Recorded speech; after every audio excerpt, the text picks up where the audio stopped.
Hey, what's going on? Welcome to Cleave to Antiquity. Today I'm joined by a special guest, Anthony. How's it going, man? Not bad, man. It's nice to meet you. Yeah, I'm glad to have you on the show. It's cool to do a collaboration like this. And I like your channel, Avoiding Babylon. It's kind of I like a lot of the different trad channels, to be honest. Yours, Anthony Stein's channel, Return to Tradition. I like Tim Gordon's channel, and a couple other ones are out there that I watch a little bit. But I appreciate you coming on, man. Yeah, no, anytime, man. It's important to have a little bit of cross collaboration in this field, especially us who are like more in the niche realm. Like Right. we're not like mainstream, so it's good to jump on with each other. Yeah, absolutely. Hey guys, if you're watching this, do me a favor. I posted that we're live now on X. Go ahead and retweet that if you can, so we can boost up the audience a bit. But we're going to be diving into a couple of different things, talking about the voice of reason situation, what's going on there, and then we'll talk about how maybe trads and orthos could work together a little bit. I think that'll be beneficial. So. Can even get into just like a review. I mean, it's the end of the year. We could review some of 2025. 2025 was a wild year, man. Yeah. Yeah, we've had a lot happen. I feel like we've had a lot just happen around Christmas. It's just been back to back to back to back craziness, nonstop. Yeah, Drives you insane. I did that one video where I was like, I watched like a week of Catholic news and it drove me insane. Or so I legit, after the second post, I was kind of like, I don't know, I was kind of getting blackpilled a little bit. I was like, okay, this kind of sucks. I went through that phase too, though, like especially during the Francis era.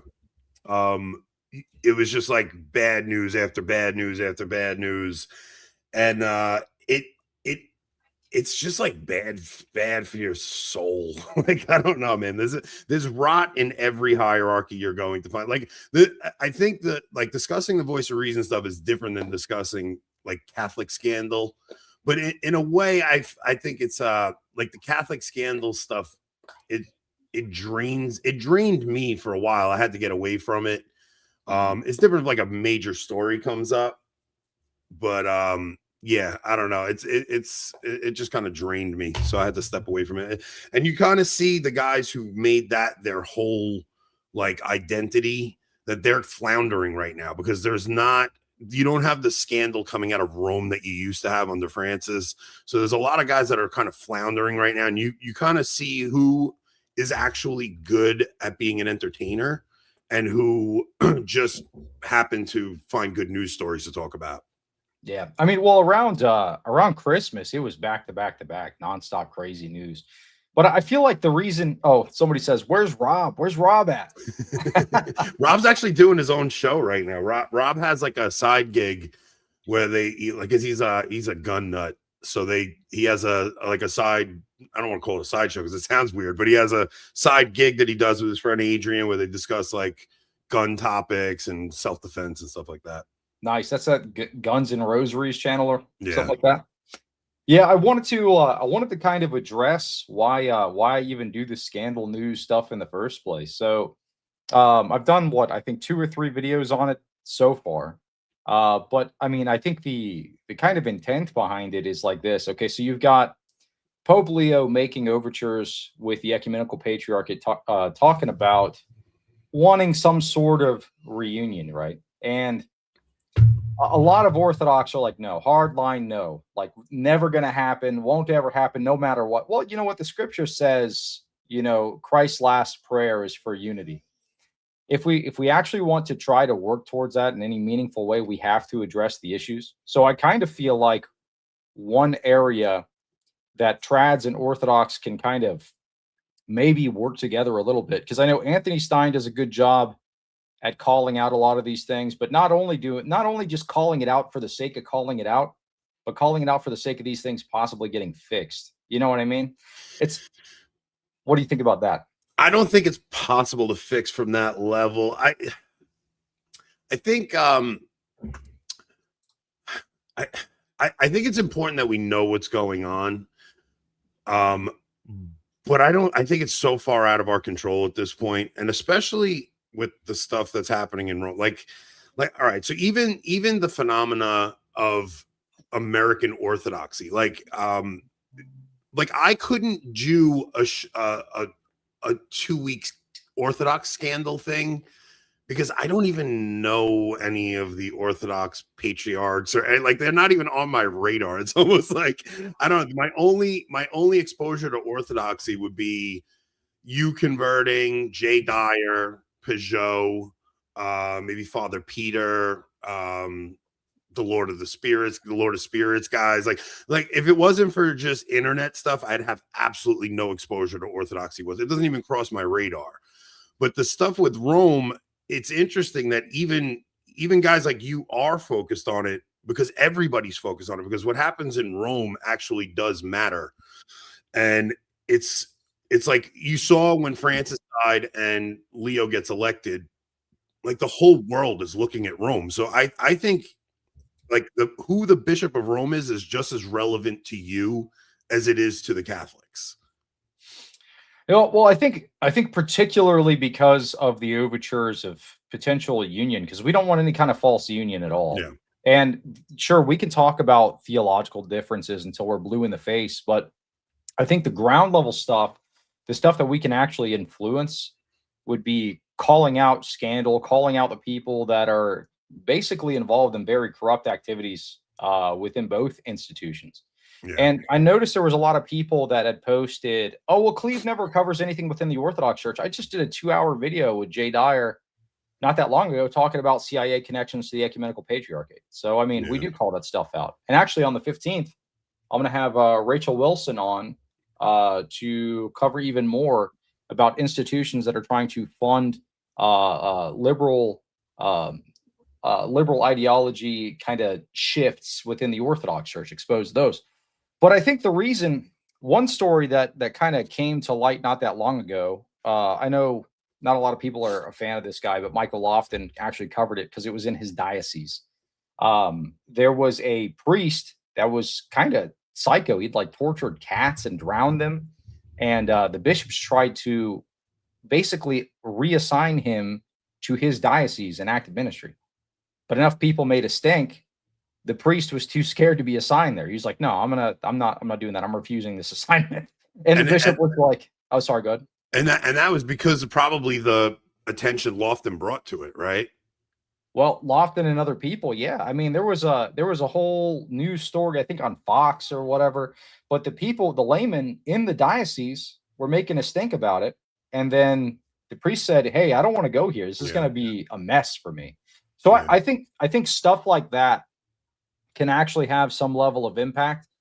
For instance, if there's like, I don't know, you saw the like goo monster mass on Christmas. If we got the bishop's email, if we got the bishop's, we're to mail them letters or whatever. If we were to like say, hey, look, we're going to actually, I mean, they're German bishops, so this is going to be a lot harder. Maybe in the US we'd have more wiggle room, but you get what I'm saying. Like if you apply pressure, people do tend to acquiesce. Yeah, it's even like I posted a clip today of Jonathan Rumi talking to Father Mike Schmitz, that this is like such a normie guy. Jonathan Rumi, he plays Jesus on The Chosen, and he gets this feeling that he wants to kneel and receive on the tongue. He has this desire to be reverent, and he goes to kneel and receive, and the priest denies him communion. Right. So like highlighting something like that, or even we went pretty hard on the bishop in Charlotte because he removed all the altar rails in his diocese. Like things like that, I think actually when you apply pressure, you can possibly make a little bit of like headway, and maybe even get that bringing attention to somebody like Jonathan Rumi onto that issue might bring that issue to as high as Rome. If they see that people are being denied communion when they're kneeling, the USCCB guidelines say that nobody should be denied communion under that scenario. They got away with it a little bit during COVID, but I think all these guys secretly want to just disband kneeling and communion on the tongue. But they're really not legally allowed to, like under canon law. But when you get a guy like Jonathan Rumi talking about it, now it brings attention to it. And they think they don't even get what they're doing. They're creating trads when they do things like that, because a story like that gets out. Now, Jonathan Rumi even says in that clip, he's like, I'm going to double down and I'm going to go back and I'm still going to kneel for communion now. And it puts this spirit of resistance amongst the laity when they see disrespect going on, especially in the sanctuary. Yeah, I agree. I saw that video, and all the comments were like, "Okay, Rumi's going to become trad now. Like I he's going to hope be a so. trad cat." You know. Well, I mean, that's a pretty high profile, figure for that to happen to. And he even went and spoke with the priest after, and the priest was like, "Oh, well, we just want to keep things orderly or whatever." But the reality is, he didn't want it to be that traditional. He's like, we want to make the more kind of like normie Catholics more, Well, comfortable, I guess. there's something I do have to say on this, because when I posted that clip, I got a bunch of people acting as if, or reacting to it as if Jonathan Rumi was virtue signaling Mm, when yeah, he wanted to kneel for communion, right? So their position is that when he goes to kneel, he's saying, "Look at me, how holy I am." When the average person that goes to kneel at a Novus Ordo, when everybody else is standing taking communion in the hand, for somebody to kneel and to receive on the tongue is an act of humiliation a lot of times, because there's a chance you might get denied. Nobody else is doing it. Like, you don't really want to stand out when you're at church. You kind of just want to blend in. So a lot of times it takes great courage for somebody to work up the nerve to go and kneel, and for people to then accuse Jonathan Rumi of pride in that right. situation, when it was the complete opposite. He was probably embarrassed and humiliated and didn't know what to do in that situation. And it really gets me mad when people try to make it like he was being a narcissist in that situation. Well, the piety signalers are everywhere, man. I mean, Yeah. anytime anybody tries to call out any type of issue, the piety signalers are going to come out of the woodwork because Yeah. they don't like people who do debates. They don't like people who talk about, hey, this thing is going on that shouldn't be going on, and they'll attack you and say, oh, you're being mean, you're being uncharitable. Well, you know what? The church fathers were mean and Yeah. uncharitable from your standard. So, I mean, do you have the same faith as the early Christians, or are you serving this new religion of just being generally nice? Nice, Oh, right? Nice. Just be nice. Just be nice. And it's really actually repulsive in some situations, because being nice is not always the right thing to do. Sometimes you have to be stern, sometimes you have to push back, sometimes you have to do stuff like that. It's a this new tendency for niceness really is gross. yeah, yeah, it's horrific. I feel like this is a holdover from a lot of the different converts from Protestantism, to be honest, because it is kind of like a puritanical, plastic niceness. It is like the spirit of ecumenism in the worst possible way. You know Yeah. what I mean? It's all kind of soft. It's all kind of like, let's blur the lines. It's all kind of, well, we want to do this just to make everybody feel comfortable. There's no hard lines anywhere. I don't know. Well, That's something that I've noticed. there is something interesting going on, because there are so many Protestant converts to Orthodoxy and Catholicism right now, Mhm. right? Where there is kind of a Protestant, and you're a convert, so I mean, Yeah. you'll be able to even pick up on this, where it's there's like an ethos in Protestantism that is I'm interested to see how it plays out in Orthodoxy, because in Catholicism, I talked about this with Christian Mario the other night, but like this tendency to want to give your testimony, and it's a very Protestant ethos that's being brought into both the Catholic Church and the Orthodox Church, and I'm Mhm. interested to see how it kind of it's because it's going to make a new culture in Orthodoxy, and it's going to make a new culture in Catholicism, because it's been Yeah. going on in Catholicism for a while, since like the 80s and 90s, when you had huge converts like Scott Hahn and Jeff Cavins and all those guys coming in.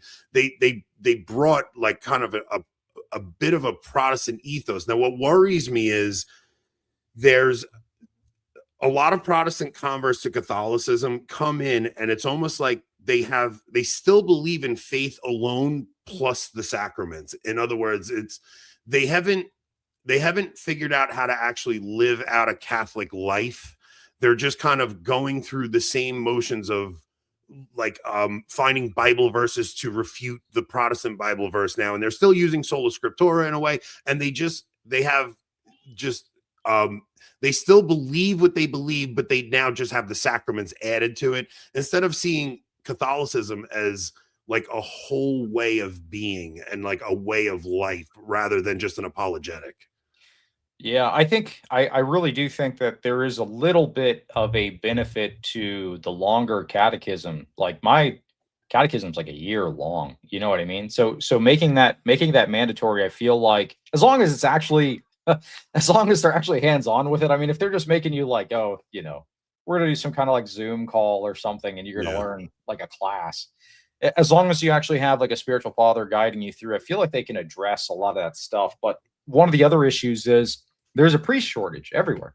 So, in the Roman Catholic Church and in the Orthodox Church, there's priest shortages everywhere. So that would be one thing that would need to be addressed as well if we ever want to maybe stem the tide of some of these misunderstandings coming into the church where you're saying like people are basically just nominally Roman Catholic, they're actually still Protestant. They're still Yeah. holding to, faith alone. They're still holding to scripture alone. But they're like, oh well, but I'm going to the institution though, so I'm okay. Yeah.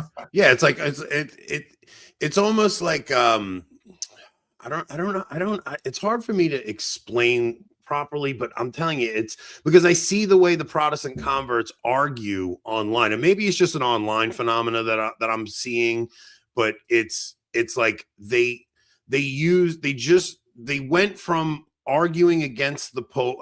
Another thing that they're doing is they went from arguing against the Pope so hard and accusing Catholics of worshiping the Pope that when they become Catholic, they actually think you're supposed to worship the Pope now. It's this weird thing where it's like you're allowed to have issues with your father. Like you just are. It's a family. Like being Catholic is being part of a family. So you're allowed to take issue with some of the things your father is doing. It's just, it's a more like integrated way of seeing it when you're a cradle Catholic than when the converts come in. And you get guys like Pope Respecter and things like that. Like we were talking about, like these guys think you have to defend every little decision or comment the Pope makes. And it's like, I don't know. You're allowed to be uneasy with some of the things the Pope says. He's not, he's not an oracle from heaven. He's just a bishop. He's just the head bishop of the church. Yeah, I feel like guys like Pope Respecter really damage the Roman Catholic image more than they actually help it. Because the other day, he constantly does stuff like this. But one example would be, hold on one second. Sorry, I got a bunch of kids are screaming in the house. I got my daughter and the 3 cousins are over, so they're just going nuts. But anyway, yeah, I feel like Pope Respecter really damages the Roman Catholic image more than he helps it, because he'll say things like Hicks is some kind of based trad, and he's like talking with like the worst lisp. He's like, guys, I love New York pizza. It's so delicious. Like, and he's like, look at our base trad here. He's like, he's a hero, or whatever. It's insane. Yeah, look, I that's why I understand the appeal to orthodoxy too, is because it does present a more masculine image than the stuff we see, especially when you're talking about image, right? Like a lot of the guys they put out in front for the Catholic Church do have a soft side to them, whereas the especially the online Orthodox priests you see definitely do have a more masculine presence. So I understand that it's the beard, man. You just got to bring the beard back, and it'll be good. It's the beards. It's also just they're not obsessed with garbage like synodality. You know what I mean? Like they're not constantly trying to figure out ways to walk with the LGBT community. Like they're just not even talking about that stuff, because we like our hierarchy is stuck in the 1960s, and these are guys that came up during the sexual revolution when these topics were very heavy for them, and now they're bishops and they think the younger generation cares about the same things they did. When the younger generation, I'm looking at these younger guys, and these younger guys don't give a crap about any of the things that the older guys do, and it's going to come to a head soon, because it's like worlds colliding. The younger guys do not care about the things that they did in the 60s during that whole revolution whatsoever. Well, dude, the Overton window has shifted so far. It's like you're fighting for altar rails instead of fighting for, well, should the mass be ad orientem or not, or it's shifted so far to the left that a lot of the new guys are like, well, you know what, this is kind of like we're going to fight for a moderate position on whether or not we should let in, like, I don't know, is it moral to let in 1 million refugees or 100,000, or, you know, it's shifted so far. I mean, I feel like, though, the way that shifted back, though, is through the dialogue, through the pushback. And if we presented some kind of united front, like, I mean, if something major happens or whatever, and Trads are like, hey, this is nonsense, let's like write the bishop, and then the orthos are like, yeah, hey, let's also write the bishop. You know what I mean? Do you guys have any bishops speaking out on any of these topics too, or are your bishops all like from the older generation too, just kind of keeping their head in the sand? No, we've got some pretty vocal people. I mean, but we also have, you know, some bishops that are not so great on our side that we typically will speak about. Elpidophoros would be one example, Lord of Mercy. But there was a couple of scandals that happened during COVID. He implemented like multiple spoons. The Eucharistic spoons, supposed to be one spoon. He started using plastic spoons. Wouldn't sign exemption waivers, all this other kind of stuff. So people were really mad about that. But the amount of pushback that he got for that kind of stuff made it so that'll probably not happen again. And that's what I've heard from a lot of different priests, because they were like, that was the worst period in, you know, recent church history, at least in America. Things were pretty grim for it wasn't much better on the Catholic side. On the Catholic side, you had to find individual priests who were willing to defend you. Like that's because I'm in New York, and they tried to put the mandate at my company, and I wound up finding a traditional priest who was willing to put his name down on it and specifically say, I'm advising Anthony as his spiritual father not to get this thing, you know? So like, but you had to, it wasn't easy to find one, you know? It wasn't a priest in my own diocese either. I had to go outside my diocese. Yeah, that's rough, man. Yeah, I'm very blessed.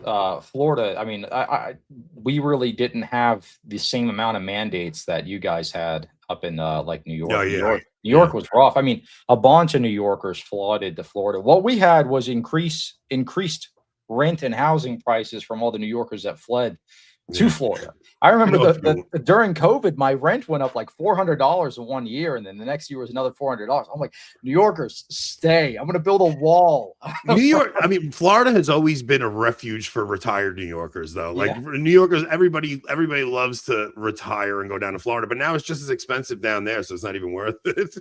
When is Anthony moving to Florida to ruin Tampa? Now, if I move, oh man. I don't know, because everywhere I would have wanted to go is so expensive now because so many people left the big cities and went to them. You know, I used to want to go to like the Smoky Mountains in Tennessee and stuff like that, but I don't know what it looks like down there now. And Daily Wire is basically taking over Tennessee. So yeah, that's true. Well, there's a lot of like, I mean, also in the kind of line of work you're in, you want to make sure you're in an area where you can network easy. You know, New York is one of those areas. Florida is becoming that for Orthodox. I mean, all the Ortho bros are down here. Mario's down here. Mario actually goes to my church, by the way. So like, I know him. I knew him in real life. I love him, man. I've been friends with him for years. He's a good dude. All right, let's check out some super chats real quick. If you guys want to support the show or ask us any questions, send a super chat in, and we'll pull them up on the screen and address them. Random Catholic, dear Anthony, grow your beard and chant the hours in Latin. All else is trad larping. Your pal, Random Catholic. I'm Italian. I'm not even supposed to have the scruff. I'll be honest. Like Sicilian's supposed to be clean shaven. I catch a little crap for having any kind of beard. That's the Italian canon law. You can't have any scruff at all. You got to be clean shaven and just slightly oiled up. That's it. All right, let's see. Anemone. I love AB. Never expect to see Anthony on here. This is the best crossover. Cleve, your analogy of the Pope courting the Eastern Orthodox Church being like a guy trying to marry your mom is perfect. Yeah, well, I said this on another show. I said Leo is offering kind of like a combination of the two families. He's trying to unite two separate families. But, you know, the one side, you've got issues over here. You've got issues over here. They got to be addressed. It's like, hey, dude, you want to marry my mom, but I just caught you like you smoked crack last weekend. Let's talk about the crack smoking, maybe. I don't know. Well, the other thing is, like, even if Leo got one patriarch to jump on board, first off, the Orthodox laity would never have it. Like, they'll revolt. They'll never have it.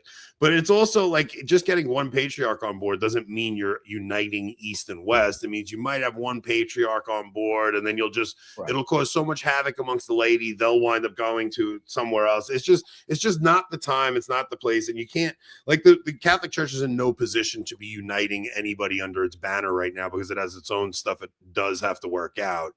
I think if the church looked a little bit more like it did before the Second Vatican Council, there'd be a way better chance of something like that happening, where it could be like, look, you guys can keep your traditions, we'll keep ours. We just kind of, see Peter as the first among equals or something like that. That might have happened. But the way it is now, I don't blame the Orthodox for not really wanting to get involved with the synodality stuff and all that. Well, the issue is, regardless of how the laity feel, the powers that be are actually pushing for this within specific jurisdictions. So particularly the Ecumenical Patriarch and Leo, those two, there is a possibility that there could be some kind of false union. We covered this on the show that I did with Jay. One of the reasons for that being is the EP has ties to the CIA. This has been confirmed by Metropolitan Daniel. This has been confirmed by declassified documents. The same exact ties that the Vatican had after the Cold War in Operation Gladio. We talked about this in one of our live streams. So if you've got the same, political apparatus applying pressure, right? What better way to gain a larger kind of soft power apparatus than to have the Ecumenical Patriarchate rejoin with, or not really rejoin, but join. You get what I'm saying, with the Roman Catholic Church, even if it was a false union. Now, granted, I mean, what would that really get them? It probably wouldn't get them all of the American Greeks. It probably wouldn't get them Athos. It probably wouldn't get them so on and so forth. There would be people who would not really go along with it. But what it would get them is probably the FNAR, which has its own kind of geopolitical pros and cons to it. It does have its own advantages, its location. So, I mean, I could see that potentially being used as a kind of pawn to further the CIA's ambitions with the Greater Israel Project. So, I mean, I do think there could possibly be some kind of false union, but it makes it a lot more difficult if eyes are on it and if people actually can spot the players behind the scenes. You know what I mean? Yeah. The way I kind of see things right now is that they're so messy at a human level that it's like everybody is just, because even if there was union, so there would be so much revolt amongst the laity that you guys wouldn't follow your own patriarch into it. The Catholics are in the same position where you have people revolting against the changes since the council. It's like we need like legit divine intervention to fix some of the chaos that's going on. It seems like everything is just so messy at the top that all of us are just doing our best to try to find a little place where we can actually live out a Christian life, raise our children properly Christian, get ourselves to heaven. Like, that's kind of the way I see it right now. We're all, it's such a mess. It's not even like I almost find like the debate about which is the Catholic Church or the Orthodox Church, the one true church. It's kind of so messy right now. There is no one Orthodox Church. There is no one Catholic Church right now. Things are so messy. I think everybody's just doing what they can to live a sacramental life and raise their families and get them to heaven. I don't even know what the answer is. Yeah. I mean, I think we come to different conclusions for sure when we look at, like, we can both recognize there are issues out there, particularly geopolitically. Definitely the issues with the scandals are kind of low-hanging fruit. But I mean, I don't know if the answer would just be to kind of say, I'm throwing my hands up. I'm not going to address it because this is the thing. This is the thing that I'll say. We feel like we have a lot less ability to change things than we actually do. Like if we really wanted to, like me and you, Anthony, like you could go out and you could meet some sort of politician. It's not difficult to befriend these guys on X, right? Yeah. Especially if it's like somebody running for like something local. Yeah, or they're running for the Senate, or like they're running for governor or whatever, and you want to say like, hey, dude, you know, I like what you stand for or whatever. Would you support you know, traditional interests in this way? You have to find some kind of overlap and then say, hey, look, there's like abuses going on over here, or hey, look, they're abusing funds. I think we can affect things at a local level. I think the problem, I think everybody, because of the internet age, we're all looking at it's the same thing we're looking at, like what's going on with Trump and the White. Like everybody thinks you're going to fix the problem with Trump when we saw during COVID, the best thing you could have done was have a good governor who wasn't going to be a tyrant, because coming from the top, it was a nightmare. Trump basically gave the governors all the freaking power they needed to do whatever they wanted. So if you had a good local government, you were in much better shape if you were enacting change locally than you were.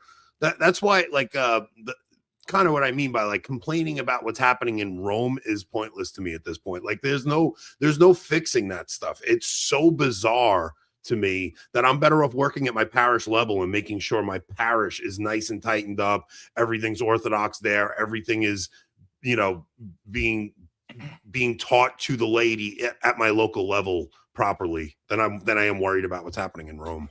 Yeah, I mean, I could see that maybe on a personal level, but I feel like understanding the inner workings of these high level meetings and the geopolitical forces behind them helps you to understand what players may do what. Like, for instance, a lot of people were really caught off guard. I don't know why. They might just maybe haven't been paying attention to. I've been reporting on this stuff for like 5 years off this platform, 4 years on this platform, about a year and a half now, maybe. But it was very obvious that these meetings were going to happen because they had already happened. They've been happening since the 60s. But also with the, if you know anything about the history of the ecumenical patriarchate and anything about the history of the Vatican post-Vatican II and after the Cold War, you notice that they have the same geopolitical interests. So when they start saying the same things, you notice that one particular jurisdiction within Orthodoxy is saying the exact same thing that the Vatican's saying. Yeah, because they're both getting influenced by the American and Israeli intelligence apparatus. Correct. Yeah. Correct. And what are they pushing wherever they go? They're pushing the Skittle stuff. They're pushing this like liberal stuff. I mean, granted, you don't see it to the same degree within Orthodoxy because we go nuts when we see it. Like, we'll like we go bananas if we have some kind of like news article comes out and says, like, I'll give you one example. When Elpidophoros baptized the kid of those two unrepentant Skittles guys, everybody was going bananas. They were calling him out. We had a bunch of bishops write angry letters to the ecumenical patriarch. We had a whole bunch of people protesting about it. It was like, no, dude, this is the foot in the door. We're not letting you get this foot in the door. We're gonna throw a big stink. And then he was disciplined. He actually got disciplined for it.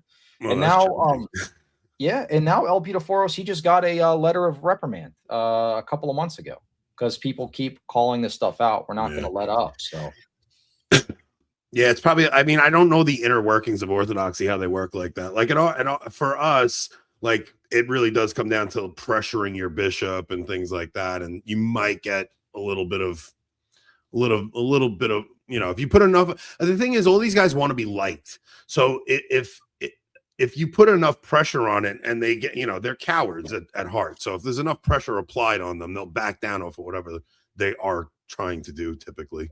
Yeah. Well, I mean, they need support to get anything passed, right? So if you've got bishops who are not influenced by the same geopolitical powers, you could say, hey, can you call out these guys? Yeah. Call out your colleagues. I think that's one of the beauties of having you know, the system of jurisdictions like the Orthodox does, because at least if one jurisdiction is somewhat compromised, you've got the others that, you know, can push back and say, hey, look, this is what's going on. Like we had Metropolitan Daniel call out the ecumenical patriarchate for his CIA ties, and that was one of the reasons that the OCU was formed. And he was saying that there was a possibility that he accepted money from the U.S. government to form this kind of like schismatic jurisdiction in Ukraine. I mean, it's a mess. So yeah. I saw that. Like, wasn't the like the church in Ukraine like completely like a government funded op over there? Like, they wouldn't even allow the actual Orthodox church to flourish there. It was all just government run churches over there. Yeah, that's nuts. Yeah, it was the OCU. They're like a schismatic group, basically, that was basically the ecumenical patriarchate granted them I forget if he granted them autocephaly or jurisdiction, whatever. He granted them powers, the powers that be, and basically pushed for the suppression of the canonical church, which was the UOC. And then what ended up happening was the guys from the OCU would go and literally beat up and push out the UOC priests. There's a video that I posted not that long ago of the Metropolitan getting beat up by Ukrainian soldiers. I mean, he had a concussion, fractures, all sorts of stuff. Yeah. There were people that were messaging me saying that they had to stop using Telegram because they were getting blackpilled, seeing all the clergy getting hung in Ukraine. So I mean, it's a mess, dude. What's going on over there? It's just a total CIA debacle in Ukraine, just in general. Not even just like, yeah, you're talking about the churches, but like that's why when people are talking about like Trump getting us out of Ukraine or like getting a deal between Russia and Ukraine, it's like they have been building this thing up for 30 years. They're not just going to end this thing. This thing is going to escalate, and we're looking at World War III over there eventually. Yeah. Well, hopefully not. I hope not. The prophecies about that don't have America ending up too good. So no, they don't. I hope that doesn't happen. But I mean, I don't see the war ending anytime soon because you've got the idiots. You've got the idiots in the UK. You've got the idiots in Canada. Literally just this month, as they're having peace talks, donating $2.5 billion each. Yeah. So you got $5 billion to Zelensky this month. Yeah. And then Trump saying he's close to signing a peace deal. Like, stop it. Yeah. There's no peace deal coming out of there. It's gonna be the biggest peace deal you ever seen. It's gonna be huge. No, and the Trump Israel stuff is so bizarre, man. Like it's just so. It's not. I shouldn't even say it's bizarre because I actually got caught up in the Trump stuff when the assassination attempt happened. But within like 2 weeks of him taking office, I was like, oh, we just got another Jewish president. And not just that, like this is the most pro-Zionist administration I've ever seen in my life. Yeah. Oh yeah, man. It's a mess. I don't know how anybody can still be conservative, like pro MAGA. MAGA is man, it's MAGA's dead, dude. I mean, he'll say stuff. I feel like a abused spouse because sometimes he'll say stuff and I'm like, oh, but you still think he's funny. He's still funny. He's still Trump, right? So he's funny, but it's been the problem is like if it was Biden doing the exact same things, you'd have all the conservatives rallying together fighting against it. Because it's Trump doing it, you get people who would normally see through this crap going along with it. So it's I don't know. I don't know how anybody could still be MAGA at this point. It's just bizarre to me. Laura asks, we're going to see these prophecies, no sarcasm. You can Google St. Paisio's prophecy, World War III, something like that. All right, let's get into the rest of these super chats here. Anemone, good to see you, $10. I love AB. No, never you read that one already. Oh, did I already read it? Yeah, you read that one. Oh, okay. I thought I pulled it up, but I don't think I did. Okay. Yeah, I did. Post-Protestant, how would you explain some of the Christian revivals throughout history in light of Orthodoxy? What do you mean, like Orthodoxy being the true church from our position?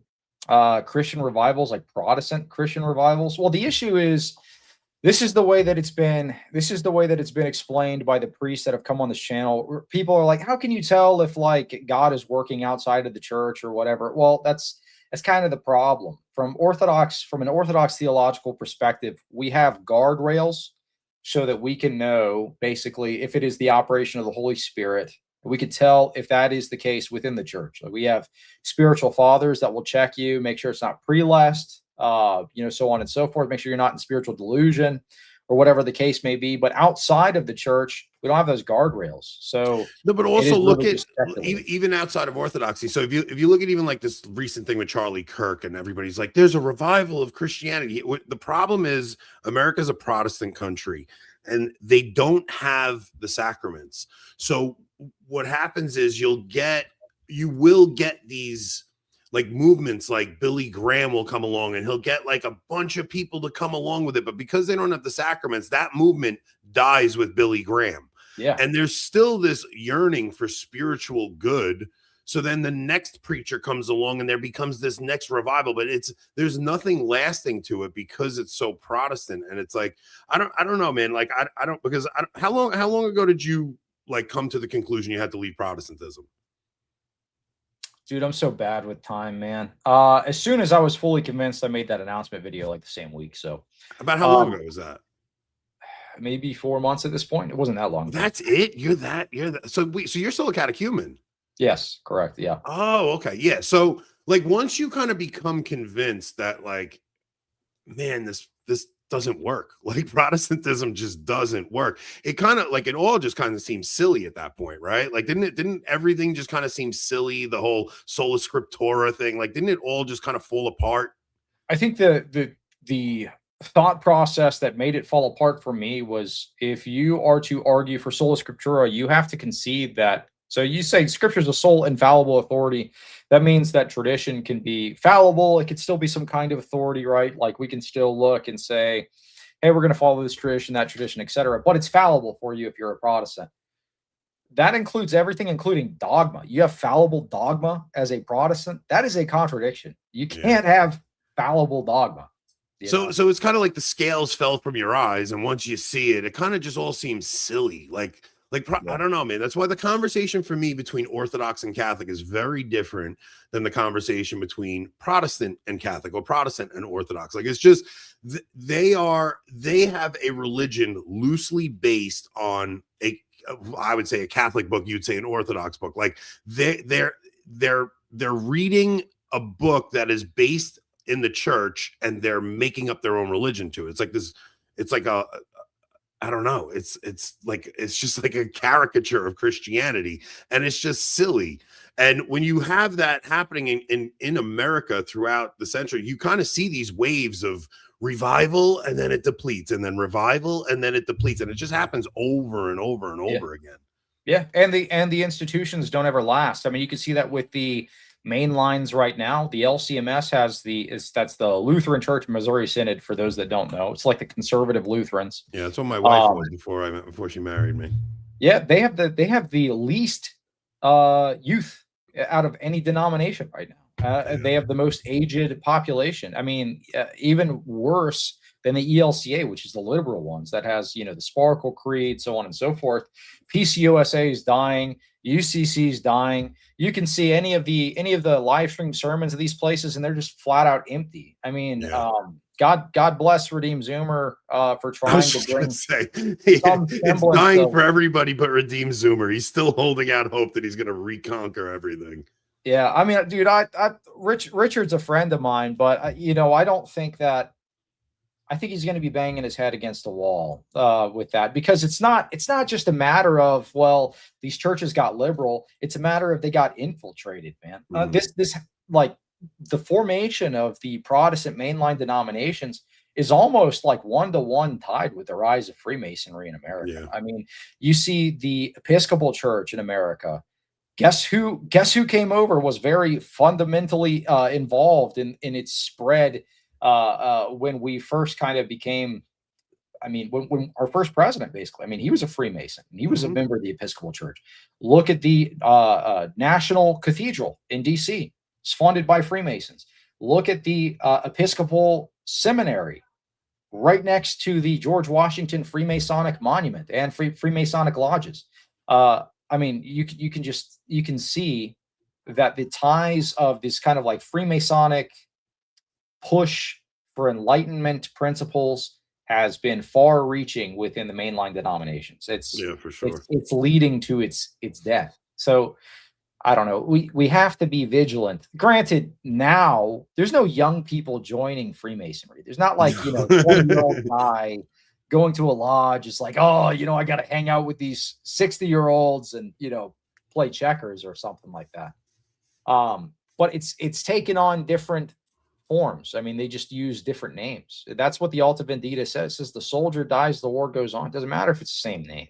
Yeah. And now it's kind of taking the form of the spirit of ecumenism. I mean, you see this present in these kind of ecumenical dialogues. You've got like, the most insidious thing that's hit Christianity ever. This idea that like the most diabolical stuff I see coming out of the Vatican is the stuff where they're trying to like the stuff Francis did with the Abrahamic faith house. Yeah. Like if you read John's gospel, the Pharisees come to Jesus and they're like, we're sons of Abraham. And Jesus is like, if you were sons of Abraham, you would love me because Abraham loved me. Your father is the devil. Like he's literally telling the Pharisees, your father is the devil. So this idea that like Islam and Jews and Christians all worship the same God, like that to me is them trying to get us to worship the devil. Like, that's what's going on there. And I don't think they're consciously trying to do that, but they have watered down the faith so much that they actually do see like all three monotheistic religions as believing in the same God. It's like the God of the Jews and the God of the Muslims is the devil. Like, I'm sorry, there's no correlation between what we believe as Christians and what they believe. Yeah, I completely agree. And I've done several debates that kind of talk about that as well. But I agree. I think somebody made a comment. They said Protestantism is peak ecumenism. Well, yeah, there's a reason for that. It's because they're influenced by Freemasonry. That's why they all hold to branch theory. That's why they all believe in the like one big amorphous invisible church. What was the goal within the Alta Vendita? It was to push for establish liberal axioms within the church. And it was also to push for Enlightenment principles, as well as religious differentism. So what does that look like? I mean, you're in an institution founded by Freemasons. If you're in a Protestant mainline institution, so why wouldn't you be a radical ecumenist? Going to kiss Qurans and bless synagogues and all this other stuff, bless Hindu temples. But yeah, I mean, it's rampant within the Protestant denominations. We got a couple more super chats. Templar, good to see you, man. Cheers, everyone. God bless. Yeah, this is a guy that was an Anglican. Now he's an Orthodox catechumen. So praise God. Good to see you, man. Octavian, $10. What's the status with Voice of Reason? Yeah, we should probably cover that. Does he have? Yes, it was in the title. Yeah. Does he have priestly permission to continue his online presence? Yeah, let's talk about that. And Octavian gifted 5 memberships. Appreciate you, man. Thank you. The Voice of Reason thing, I don't think qualifies as Catholic scandal. I think the Voice of Reason thing qualifies as us as content creators in the Christian space have a duty to put pressure on anybody that tries to bring this guy back on the scene. Yeah. Like, and that's not because I dislike Alex. That's not because I hate him. It's because I actually care about his soul. And I think he will go to hell if he tries to return to this space, because that whole situation coming to light, the only thing that it should have done is led him to a life of repentance and seeking a quiet, hidden life at that point. It's the same thing that goes with the Nala Rays and all these former OnlyFans stars that then want to come out as Christian priest. Like, you disqualified yourself from any kind of online ministry. I'm sorry. Did you see her video was like recently she published a video that was like, oh, I would never date somebody that was a fan of my old content. It's ridiculous, man. You got to get offline. I mean, it's a big grift. Yeah, the people that are actually supporting Alex coming back, because you see a lot of I think a lot of young guys struggling maybe with a porn addiction or something like that, that they're like, well, I hope nobody judges him. Like, no, what he did was he took his, I hate even calling it a ministry, but he took his knowledge of church teaching and weaponized it to manipulate women. Like that is, I'm sorry, that is not the same thing. Promising girls marriage, like using some of the weird theology of the body language to try and twist these women's mind up to get them to do things that they normally wouldn't. Like, I'm sorry, this guy is not, this isn't, oh, he slipped up and looked at pornography. Like, this guy tried to drag people to hell with him. There's no scenario where he comes back and is talking publicly in good standing. Like, it's just not acceptable. Yeah, it's a mess, but he's trying to weasel his way back in. So let's go ahead and dive into that. I'm going to get to these last 2 super chats here. If y'all want to help me reach the goal, we need 4 more super chats to goal. Send them in. But I'll go ahead and I'll look at this. Pray for Redeem Zoomer. Yeah, yeah, he's got his work cut out for sure. W. Prez, Catholic here. Would it be accurate to say that Protestantism sees Christianity like a philosophy instead of having the proper concept of church? Well, yeah, I mean, they've got a false philosophic view of the church. They don't believe in one visible church institution. And that was not the case historically. That happened when they basically a lot of the mainline, especially in America, a lot of the mainline denominations kind of, like I said, had Freemasonic backing. And then you have the liberal ideas and axioms disseminated within these churches. You look at Martin Luther's writings, he didn't think that. You look at Calvin's writing, he didn't think that there was like some invisible, like amorphous church. It's like, no, dude, you're either a Lutheran or you're going to hell kind of deal. You know what I mean? And some hardcore Lutherans today will say it's spiritually dangerous not to be a Lutheran. They choose lowest common denominator to appear as if there is some kind of invisible union. There is no invisible union between them either. And if you really want to trip up Protestants online, bring up eschatology.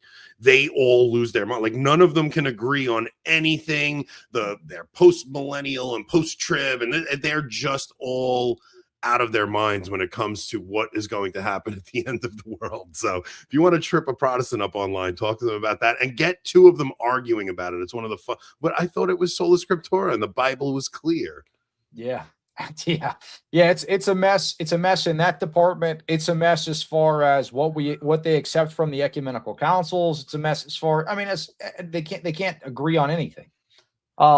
But let's dive into the voice of reason thing. So I had a couple of things I wanted to pull up and just play briefly. I'm not going to spend too much time watching this, but to give you a little bit of context, voice of reason, for those of you that aren't aware, he was caught in a scandal where he was texting several women. He was serving as a catechist, and he was basically using his position to kind of mac on these ladies. Now, I don't know if it was ever confirmed whether or not he did anything with them. I think he said some of the texts were real. He denied the minor allegations. So, we're not going to say anything about, PDFs, etc. So, but there were some things that he acknowledged in his initial video. This was a video that was published. When was this? This was 2 weeks ago. This was him basically saying, this is the future of my channel. He said he got a blessing from his spiritual father, which is weird language. You guys have spiritual fathers, Anthony? I mean, if you have a regular confessor, but he's a Byzantine Catholic. So I don't know if he's using Eastern language like that. I would call any priest the spirit, like a priest that I go to confession regularly to, like my regular confessor, I would consider a spiritual father. But I think he's like, as a Byzantine Catholic, he's probably got more language like you would use. Yeah, maybe that is a Uniate specific thing. I'm not sure, but let's take a look at what he said, because he said his quote unquote spiritual father gave him permission to do a couple of different things, and then we see immediately he just kind of disregarded it. So let's take a look at this statement that my local bishop put out. The restrictions placed upon me are only for the ministries that are properties of the church, and of course, YouTube accounts and Instagrams and TikToks and all that stuff, and Patreon. All of those things are not property of the church. But with that being said, I still have to move forward with the blessing of my spiritual father and with the counsel of my spiritual father. So over the last 5 months, as I've been working on the things that I've had to work on, with the help of, again, so many amazing priests, we got to the point with my spiritual father where he said that it would be okay for me to come back on just Patreon. And the reason that he said just Patreon is because he said that coming back to the public ministry, even though I don't have access to the accounts anymore, that, again, it could cause scandal to the rest of the church. It could cause a lot of issues. It could hurt more souls. My spiritual father said that right now it's just not the time for me to make a public return. And actually, my spiritual father said that there's a good chance that maybe I'll never come back public. Yeah, that might have been a good idea. I just don't believe a word out of his mouth. Somebody's asking, what's the point of this stream? Is it just the gossip? No. It's to put it's the same thing we've been talking about all stream. It's like to actually put pressure on him to, like, he needs to find another career path. Correct. You need to find another career path, Alex. You got to go cut lawns, buddy. I'm sorry. Like, you can't do this. You got to do something different. You had a beautiful opportunity in front of you, and you blew it. And like, there's certain lines people can't cross, and once you cross that line, you basically forfeit your you forfeit your right to even have a voice in this space. That's how I see it. Yeah, I mean, he had a background in acting. Why doesn't he just go back to that? He doesn't need to do theology. He doesn't have to be any kind of spiritual authority or anything like that. But I mean, he just made this video. I wanted to address a couple of claims that he made here. So he said his spiritual father explicitly said he does not have the okay to come back to public ministry. All right, so that's one thing. He said he's to come back to Patreon only. Okay. And they said there was a possibility of him not coming back at all. I feel like that would have been the wise thing, because this is only going to promote further and further scandal.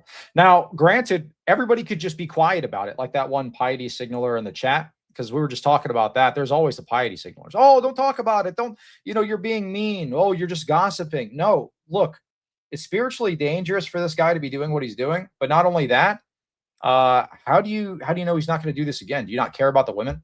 Do you not care about the women that he's coercing through his influence as some kind of spiritual figure, apologist, whatever, into doing these deeds with him?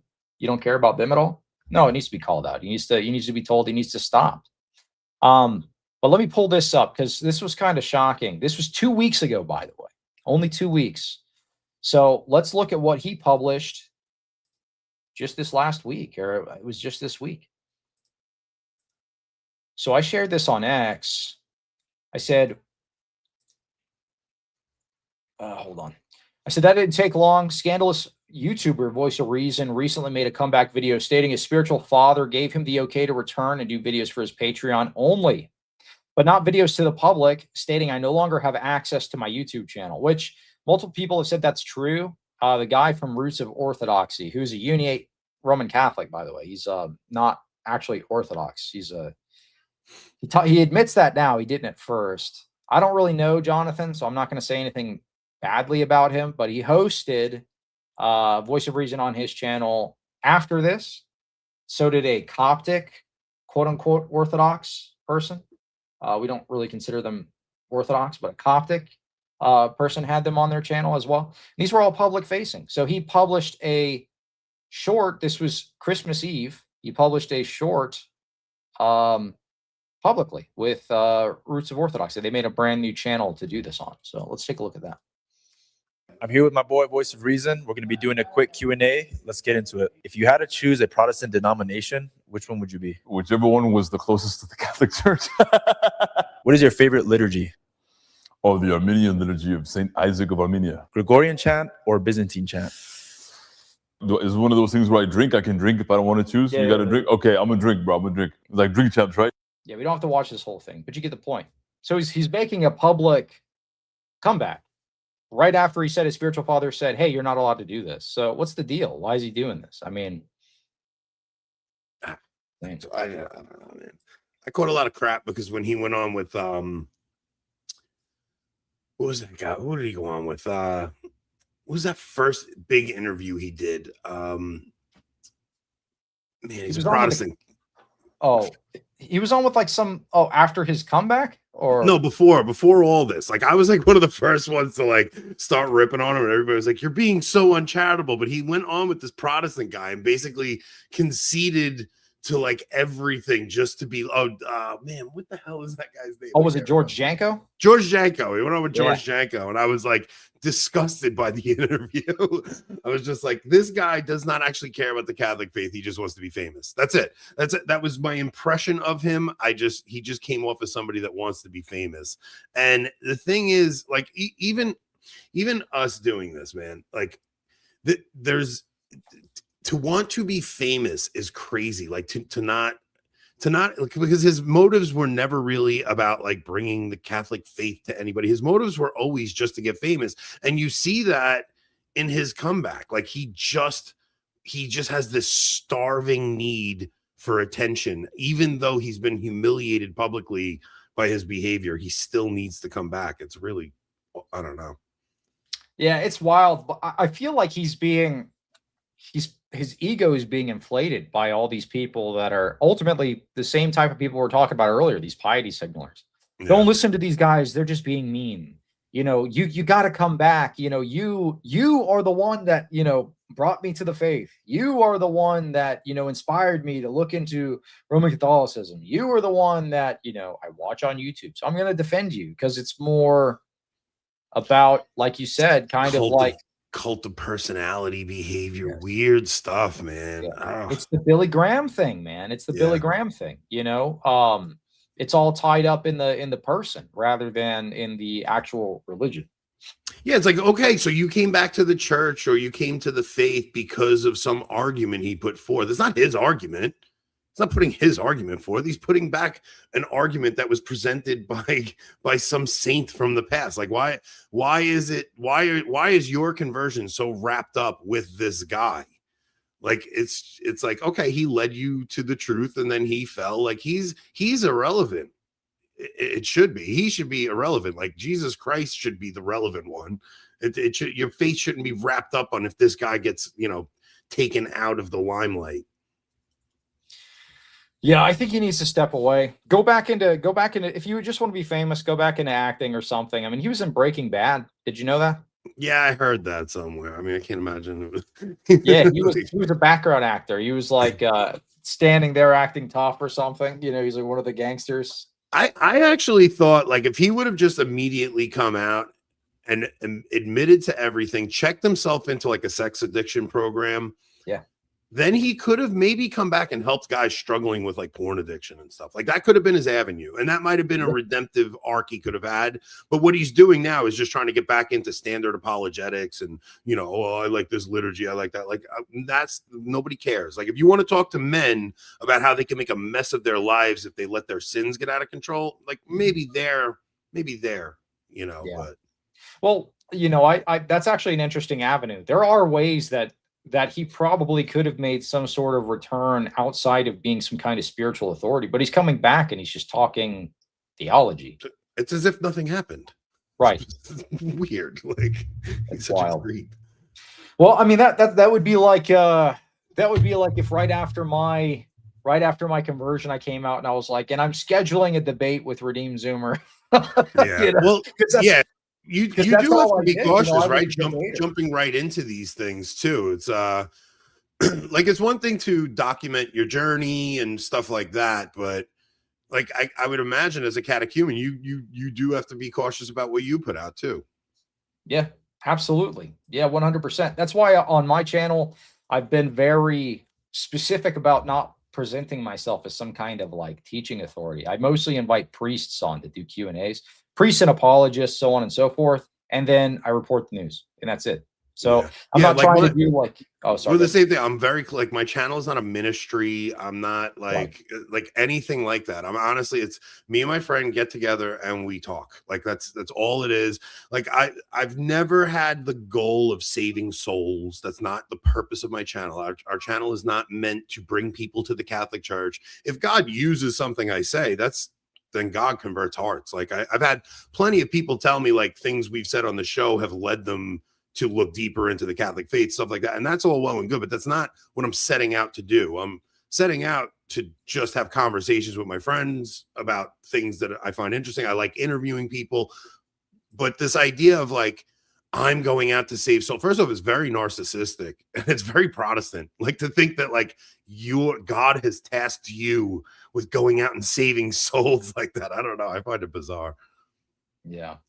We got a couple super chats. Let me pull them up real quick. All right, I already addressed that one. And Emanate, good to see you, man. For the goal, the word to describe Alex is predator. Yeah. Platforming Nala is the worst thing Michael Knowles ever I agree. Did. And not just that. Look, I even have an issue with even if Nala wasn't a former OF star, like Michael sitting in person with this young girl and Michael's being charming and trying to make her laugh. And Michael's a married guy. Like that's a weird thing that has happened in the content space where I think like if you're a married guy, there has to be like very strict guidelines about how you have conversations with women. Like I think it's something that has to be done very delicately. I'm not saying there's no place for it at all, but like it has to be handled properly. Michael's a man.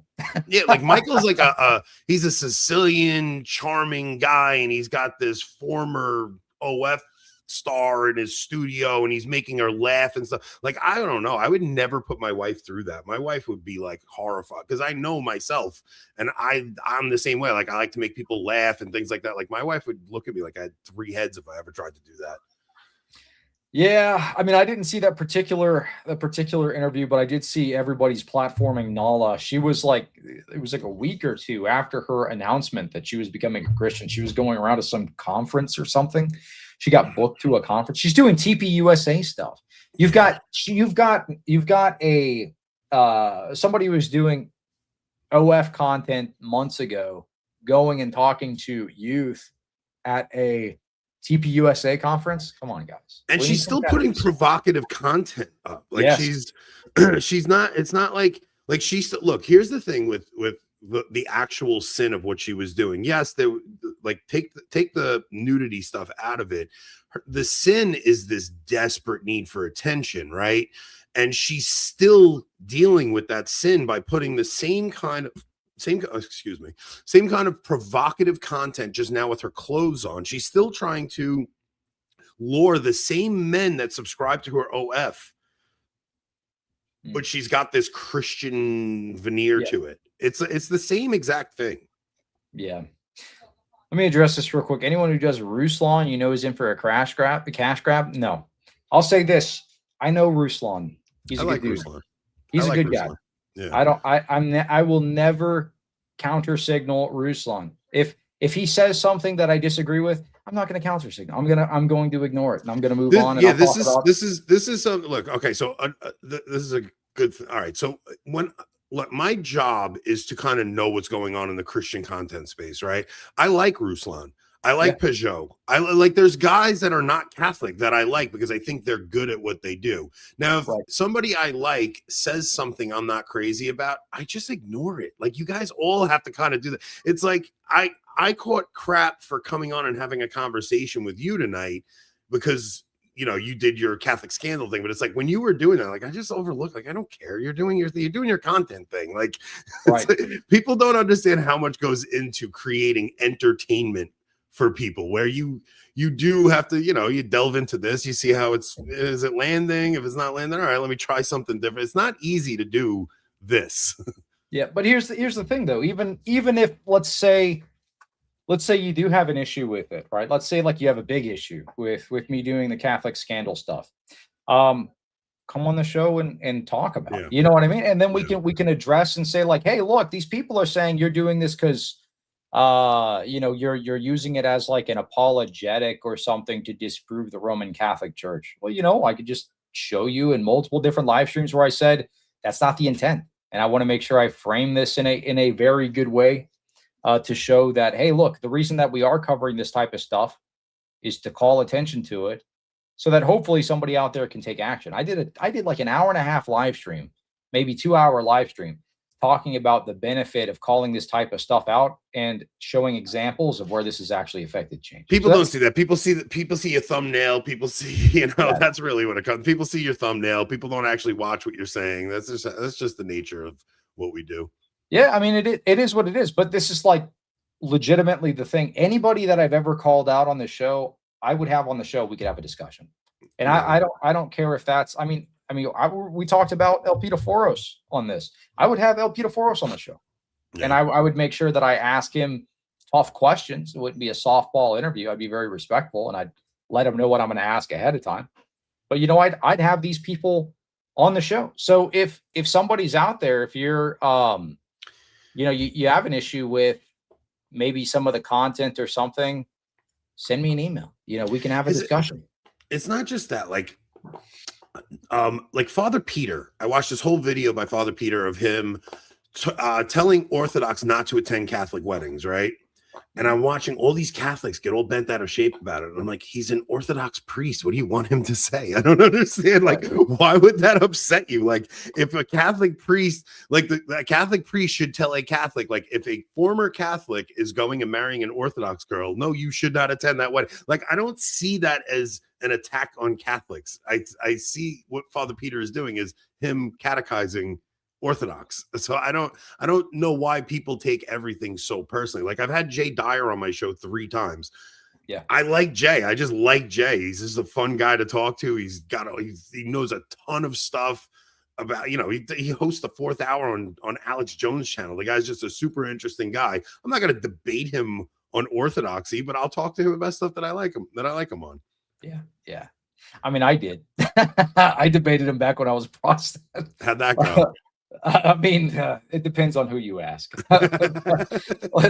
I'll say this rhetorically, I got smacked. I think I did okay in the video afterwards where I was presenting facts, but I respect Jay. I've met him in real life. He's a class act. He's a fun dude, man. Like, he's a great dude. A fun dude. Yeah. Jesus asks, would you have Voice of Reason on? Look, I don't really want to platform him, but if he saw this and he got upset and he was like, hey, dude, let me come on your show and talk about it, I would have him on, but I would be telling him you need to stop what you're doing. Yeah, like, I wouldn't. It was the same reason I probably wouldn't talk to Lofton. It's not that I wish harm on Lofton. I actually wish him the best. Lofton reached out to me and he wanted to talk with me. He wanted to make amends. And like, part of me is like, I would do that privately. I would absolutely make amends with Lofton privately. But I don't see like a reason to do it publicly other than to get views. And like, I don't need views that much. It's not that big of a thing to me. Yeah, I could see that. I would have to think about that because on one hand, I don't really want to platform. Is Father Stephen DeYoung in here? Is he? Oh yeah, he is. Father Stephen, I love your stuff, man. Love your stuff. I watch your stuff all the time. Yeah, he watches this stream and he watches Alex Soren's show quite a bit. Yeah. So, yeah, I gotta have you on again, Father Stephen DeYoung. That'll be a good show. I think I sent you an email. I don't remember if we went back and forth. I've got a bad memory. I think we did.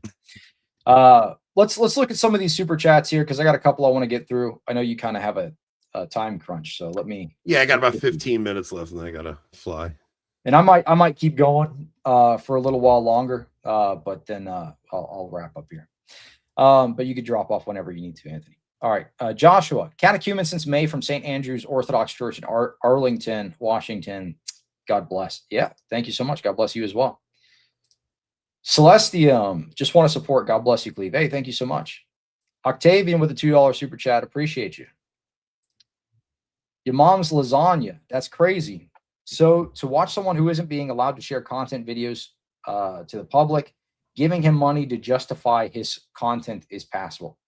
You'd have to take that up with his spiritual father because, if that even is what the position is. I've never heard of a Roman Catholic spiritual father, but he says that's who he was talking to.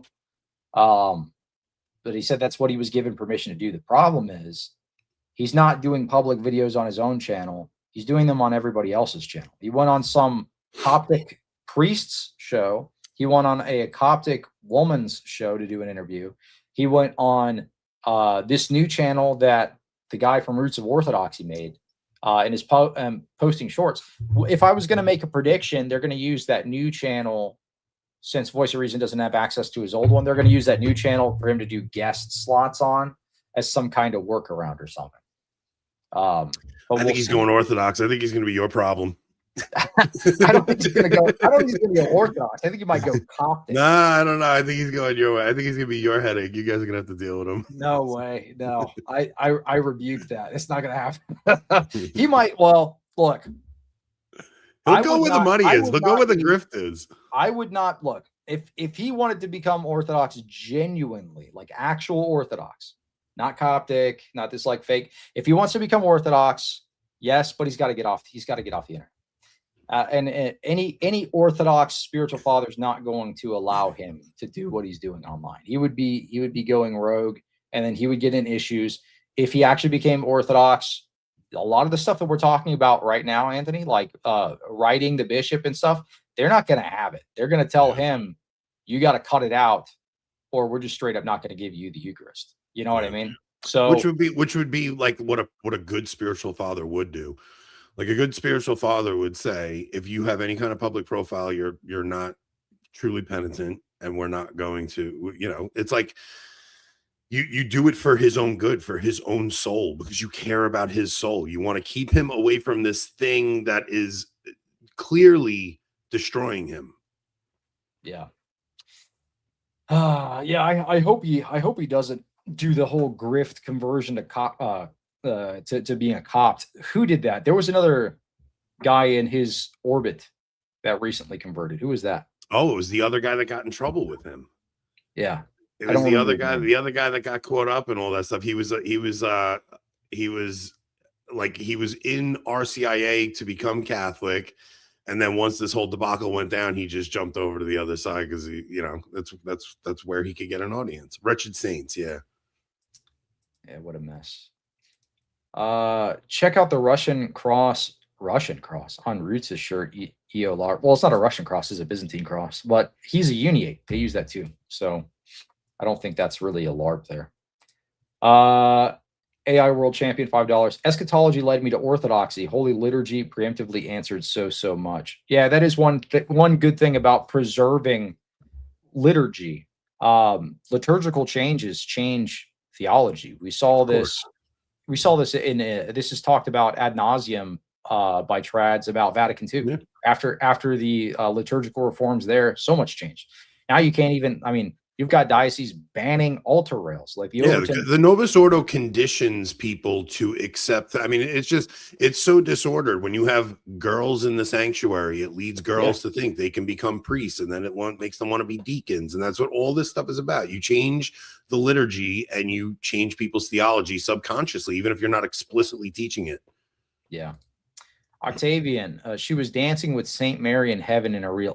Nalo Ray. Yeah, I saw that. She was doing. It was a provocative dance too.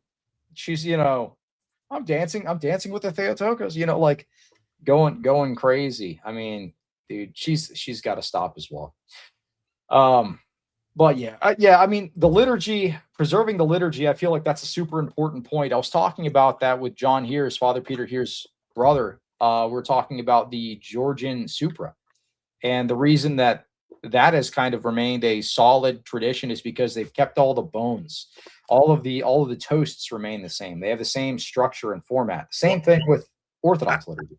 Irish Papist is getting on me saying I'm not standing up for Catholicism. Here's what I'll say though.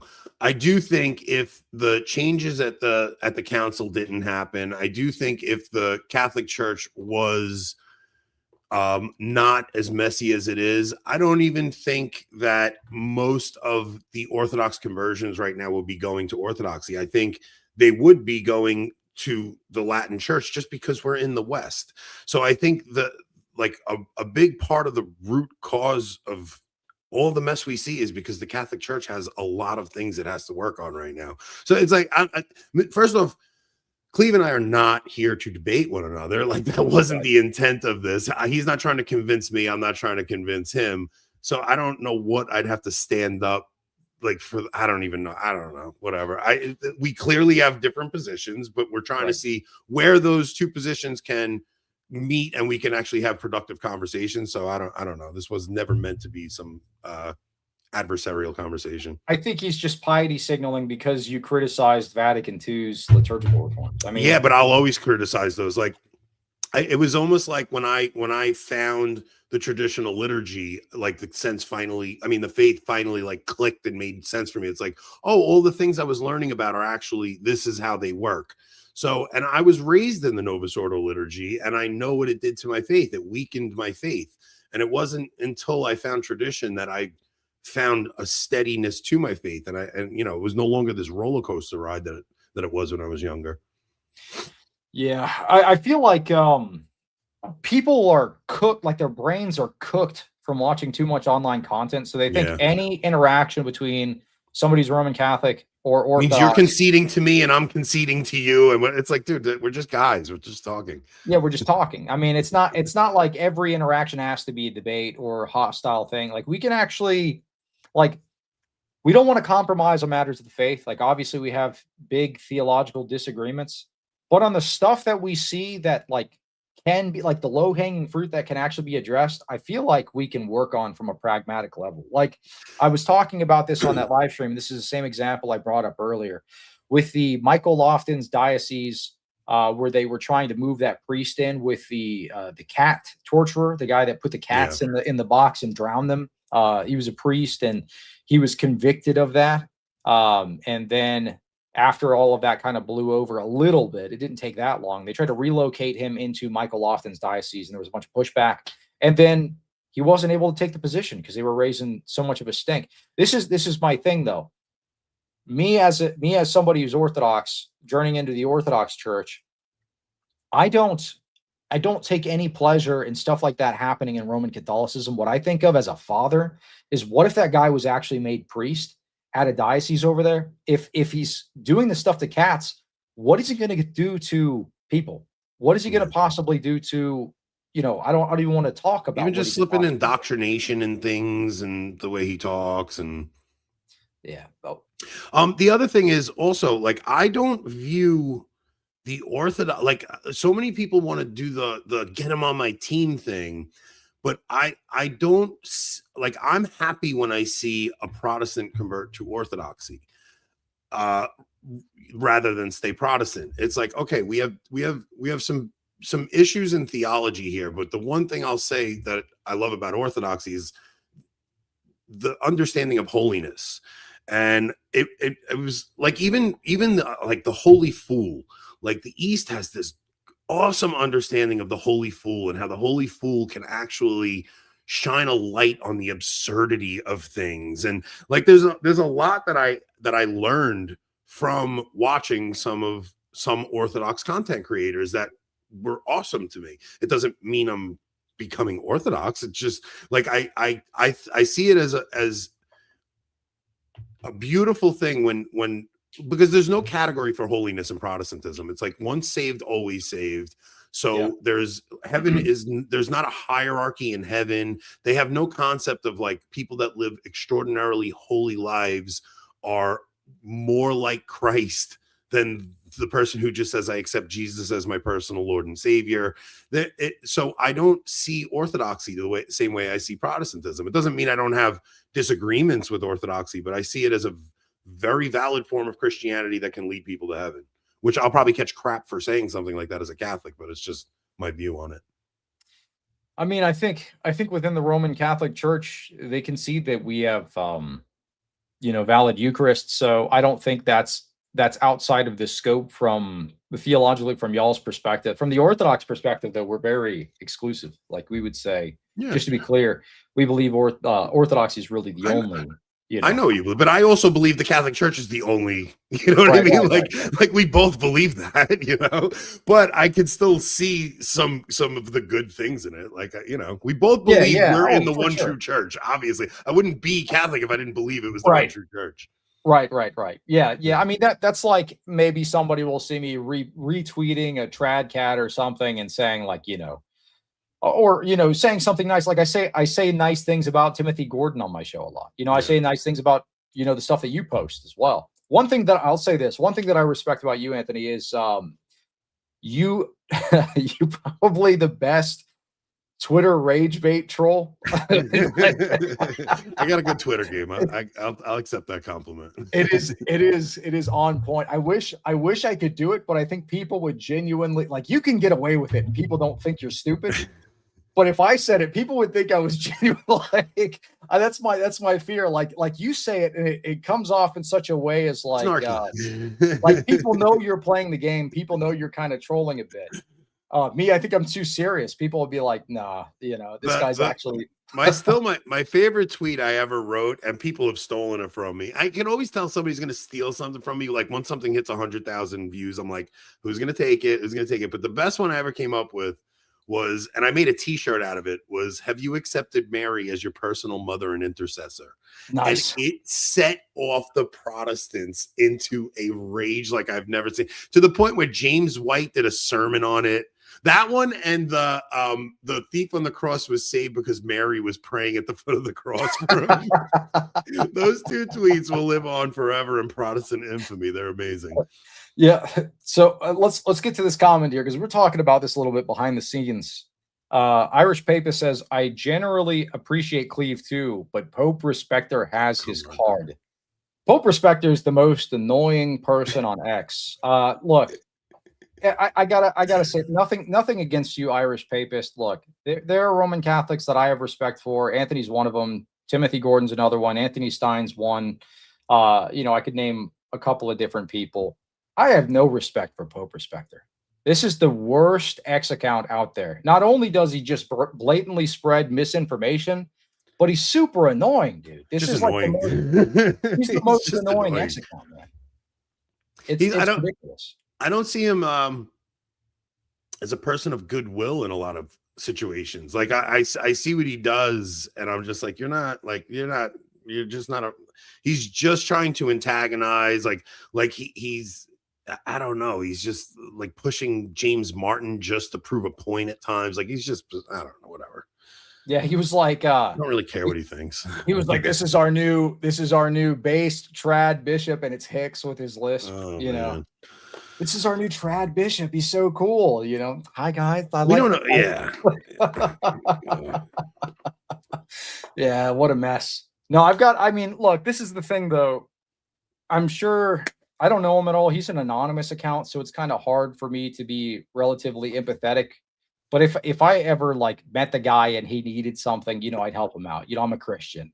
But this dude, he's so dishonest. The things I'll actually try to have a goodwill conversation with him every now and then. I'll make the mistake and I'll unblock him and interact with him for a little bit. He just retweets my posts all the time. Which I kind of like, but he'll say we had a conversation where he was like, the Finnish Orthodox bishops that said this, do you defend them? I say, well, this is why they said what they said, but no, they should have actually defied the government because they were getting pressure from the government. I said they should have defied the government. You're supporting what the Finnish Orthodox bishops said? No, I said they should have defied the government. Oh, you're supporting what they said. He'll just ignore what you say and repeat it. It's ridiculous. Yeah, he got under my skin recently because I put out a video about the Bishop of New York, which I did take down because he is the bishop adjacent to my diocese, and I was like, I might come across this guy. I should probably be careful. But it wound up starting a conversation with this guy that had a Christian ministry to people with same-sex attraction. And I was having a decent interaction with this guy. The guy gave a criticism of my video. And I was like, that's actually a fair criticism. I would be open to discussing that. And Pope Respecter jumped in apologizing for me. And he's like, I'm sorry. He's giving Catholics a bad name, and accused me of leading souls away from the church because of my behavior. And I'm like, man, you got to watch and clean your own house, because I don't know what you did to lead souls away from the church in your home, but don't accuse me of I was having a good interaction with a guy. We were both speaking respectfully to each other, and he accused me of giving the Catholic Church a bit. It's like, dude, people are different. I don't know. People have conversations differently. Not everybody sees things the way you do. You don't need to jump in and put your 2 cents in every comment I make. Yeah, let me show you one other thing he did recently. So this was on December 16th. He crashed out on a traditional Catholic priest publicly on X, and was basically screeching at him, saying that Let's see. Pope Respector is now crashing out on traditional Catholic priest. I can't even pronounce his name. Yeah. Gallo Silvera. He's a missionary who serves as a missionary, declaring he will answer on Judgment Day. Is he saying this to a priest? You will answer on Judgment Day for what you're saying. For reporting on the wedding blessing of the two brides. There was a cathedral in South America. Yeah. So he crashed out on that. He's like, but even that, right? Like, it's like, man, the people that, because that's how my whole fight with Michael Lofton started. Is he told me I was going to hell, but for making a joke. Actually, it wasn't really a joke. So what happened with Michael Lofton was he was like a Francis fanatic and like defending everything Francis said, and I was like, Michael, like I would have to have the same level of cognitive dissonance to believe what you're saying that Francis is saying. It was like when the document about like fiducia supplicans came out or something. I'm like the cognitive dissonance I would need to take your interpretation is the same thing as me saying a man in a dress is a woman. Michael went on his show that day and he said, I'm going to hell for saying that Michael believes that men in a dress can be women. I was like, that's not what I said at all. Like, you're twisting everything I said. And that's kind of how that whole thing started. Like, when guys start accusing people of motives and start saying they're going to hell, things like that, like, you guys got to chill, man. Like, it's like you can have a conversation and disagree with somebody without saying they're going to answer on Judgment Day for what they said. Like, settle down. Yeah, I mean, I think some of those comments can go a bit far. I'm a little softer on Lofton. I mean, I had a conversation with him. I know during that whole thing, he had like threatened to sue a couple of people. He threatened to sue you, me, and Wagner.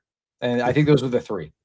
I had a conversation with Lofton, and that's what I'm saying. Like, if you have a disagreement with somebody, you know, chat with them, like talk to them through the thing. And he kind of told me some things that were like, okay, look, he's actually going through some stuff. I'm going to lay off the guy for a little while. You know what I mean? Let him work. And he also seems to like have changed his tune a bit. Like, he's not nearly like he used to be. So maybe he did have, you know, a little bit of a change of heart. He's not going after people like he used to. And I can respect that. Yeah. I mean, I could hold that against him and say, oh, this guy, you know, he tried to sue me. He was going to, like, you know, but whatever. People are people. If somebody's got an issue with me, I'm approachable. You know what I mean? You can reach out and we can have a conversation. It's not a big deal.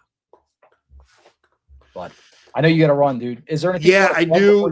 Dude, this was fun, man. I honestly, anytime you want to just jump on, just chat, I'm down for it. This was fun. Yeah, man. Anything you want to plug before you run?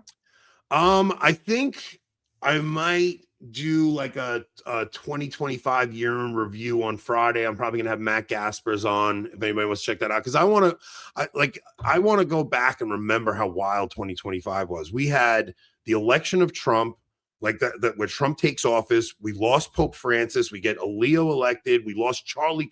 Like, this was a wild year. And I think we were just going to do like a look back on 2025 with Matt Gaspers, look at the top news stories, and then just kind of shoot the breeze about that. And I may pop on New Year's with a martini and give people a little comedy on New Year's Eve. We'll see how that goes. There you go, man. Well, hey, thank you so much for swinging by the show. And again, you know, you're welcome on the show whenever, you and Rob, whoever. If you have any pull in the Orthodox world and you can get me a Peugeot interview, I will be forever in your debt. I've been trying to get that guy on for 3 years, and I don't know if he's prejudiced against Italians or something, but he just refuses to answer me. Well, you know, I've got one of my buddies is a friend of his, and I'm trying to get him on my show, but maybe after that I'll put in a good word. Maybe Father Stephen DeYoung can hook me up. I know he's friends with him, so yeah, there you go. Nice. Yeah, thanks for having me, man. This is a fun time. Yep, absolutely. You have a good night. All right, adios. I'm going to keep going for a little bit. I got a couple of super chats I'm going to address. And if you want to ask any questions or whatever, just, you know, make sure they're things I can actually address. Michael, $10. God bless. I'm considering Eastern Orthodoxy, currently PCUSA, and what's helping me is expanding the Old Testament and how Eastern Orthodoxy relates and continues that, if that makes sense. Can we get more Old Testament content? Well, hey, if Father Stephen DeYoung's still in the chat, I wouldn't mind having you on, and we could talk about that for a bit and then do a Q&A after. I'm getting kind of tired of the just Q&A streams. I think what I want to do when I have the priests on and stuff like that is have a subject, cover that for 30 minutes to an hour, and then open up Q&A. So that way we can kind of break this stuff down, and I can have the priest do a little education, or talk about whatever subject is relevant. I know Father Hears is going to come back on tomorrow. Actually, I'm going to have Father Panayotis from Trisagian Films on the show, so stay tuned for that. So that'll be interesting. But maybe I'll talk to one of the priests about doing, some kind of presentation on some Old Testament stuff. That might be interesting. Love and prayers from Greece. Hey, thank you so much. God bless you. Yeah, I think a couple of the things, raid. No, I don't know. Do more. Yeah, that's something I need to do. More evil cleave reactions. So there is one particular video I need to react to, and that's my initial interview with Joshua Shuping, who is a former Orthodox priest that committed apostasy and became a Lutheran pastor. I had him on my show when I was a Protestant, so I need to do a reaction video to that. Because there's a couple of interesting pieces there. One thing that I really want to hammer home, and maybe this would be a good thing to have a priest on for, I'm not sure, I'll figure it out, but he was talking about one of the leading contributing factors to his apostasy was penal substitutionary atonement. So I think that in and of itself is interesting. The only problem with that interview is Joshua Shuping. I don't have anything against the guy. He was nice enough to come on the show, but some of his arguments were not so good, and I want to address them. He's just so long-winded. He doesn't get to the point. So doing a reaction video, I'd have to find timestamps and skip around in order to make it not boring, just because he rambles and rambles and rambles. So yeah, I want to do more evil cleave reactions. Cleve, you mean you don't want to watch priests answer the same dozen questions each time? Look, here's the thing, though. It's helpful for the Protestants that are inquiring into Orthodoxy to get their questions answered, and that's good. It doesn't really matter about me getting bored. I just don't want the audience to get bored. So as long as it's helpful, I'm going to continue to do the Q&As, but I think introducing something at the beginning is going to be helpful for those types of streams. Let's see. Yeah, Orthodoxy to Lutheranism is wild. Well, it wasn't just a direct Orthodox to Lutheran conversion either. He was Orthodox to non-denom to Lutheran. So it was like a interesting thing. Replied yes in the chat. To what? To what statement? I didn't see him. Oh, we can do that. I'll hit you up with an email. Oh, okay. About the reaction to Joshua Shuping's video. Yeah, if you wanna come on, we can both react to that video. I know you're gonna be doing a work on refuting PSA, so that might actually be a good collaboration for that particular video. It is a long interview though, so I'll have to timestamp his points. He just kind of ramble. To an OT stream. Oh, okay. Yeah. If he wants to do the Old Testament stream, that'll be good. Cleve, the only Orthodox church near me is Greek. If I attend, no, look, here's the thing. So I did that video with Jay, and we're talking about the history of the ecumenical patriarchate being tied, having some CIA ties and things like that. That's not a rip on Greek Orthodox Christians. I'll have you know, I had a Greek priest who's a friend of mine reach out to me and say that was spot on, and pretty much reassured me that if there ever was some kind of false union, there are a whole bunch of people within the hierarchy that would actually push back on that or not go along with it. So, if there was a false union. So there are some people, priests, bishops, so on and so forth, within the Greek Orthodox Church in America that would probably push back on that. So, just because we say there's some kind of an issue, geopolitically with something doesn't necessarily mean that, each individual, anyway. Love the Q&As. I don't see many other YouTubers doing that format. Yeah, I don't think I've noticed a couple of people started doing it after I did it. like Father Moses started doing Q&As after I did my Q&A things. I would have Father Moses on the show. That would be interesting. Who else? You know, this would be, I have about 236 people here right now. Who should I have on the show next? Just give me some names.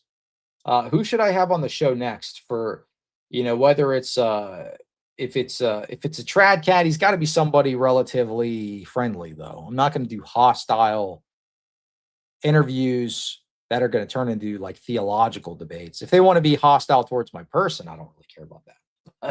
I don't want to put myself in a position of presenting myself as some kind of theological authority teaching, you know, so I don't want to put myself in that.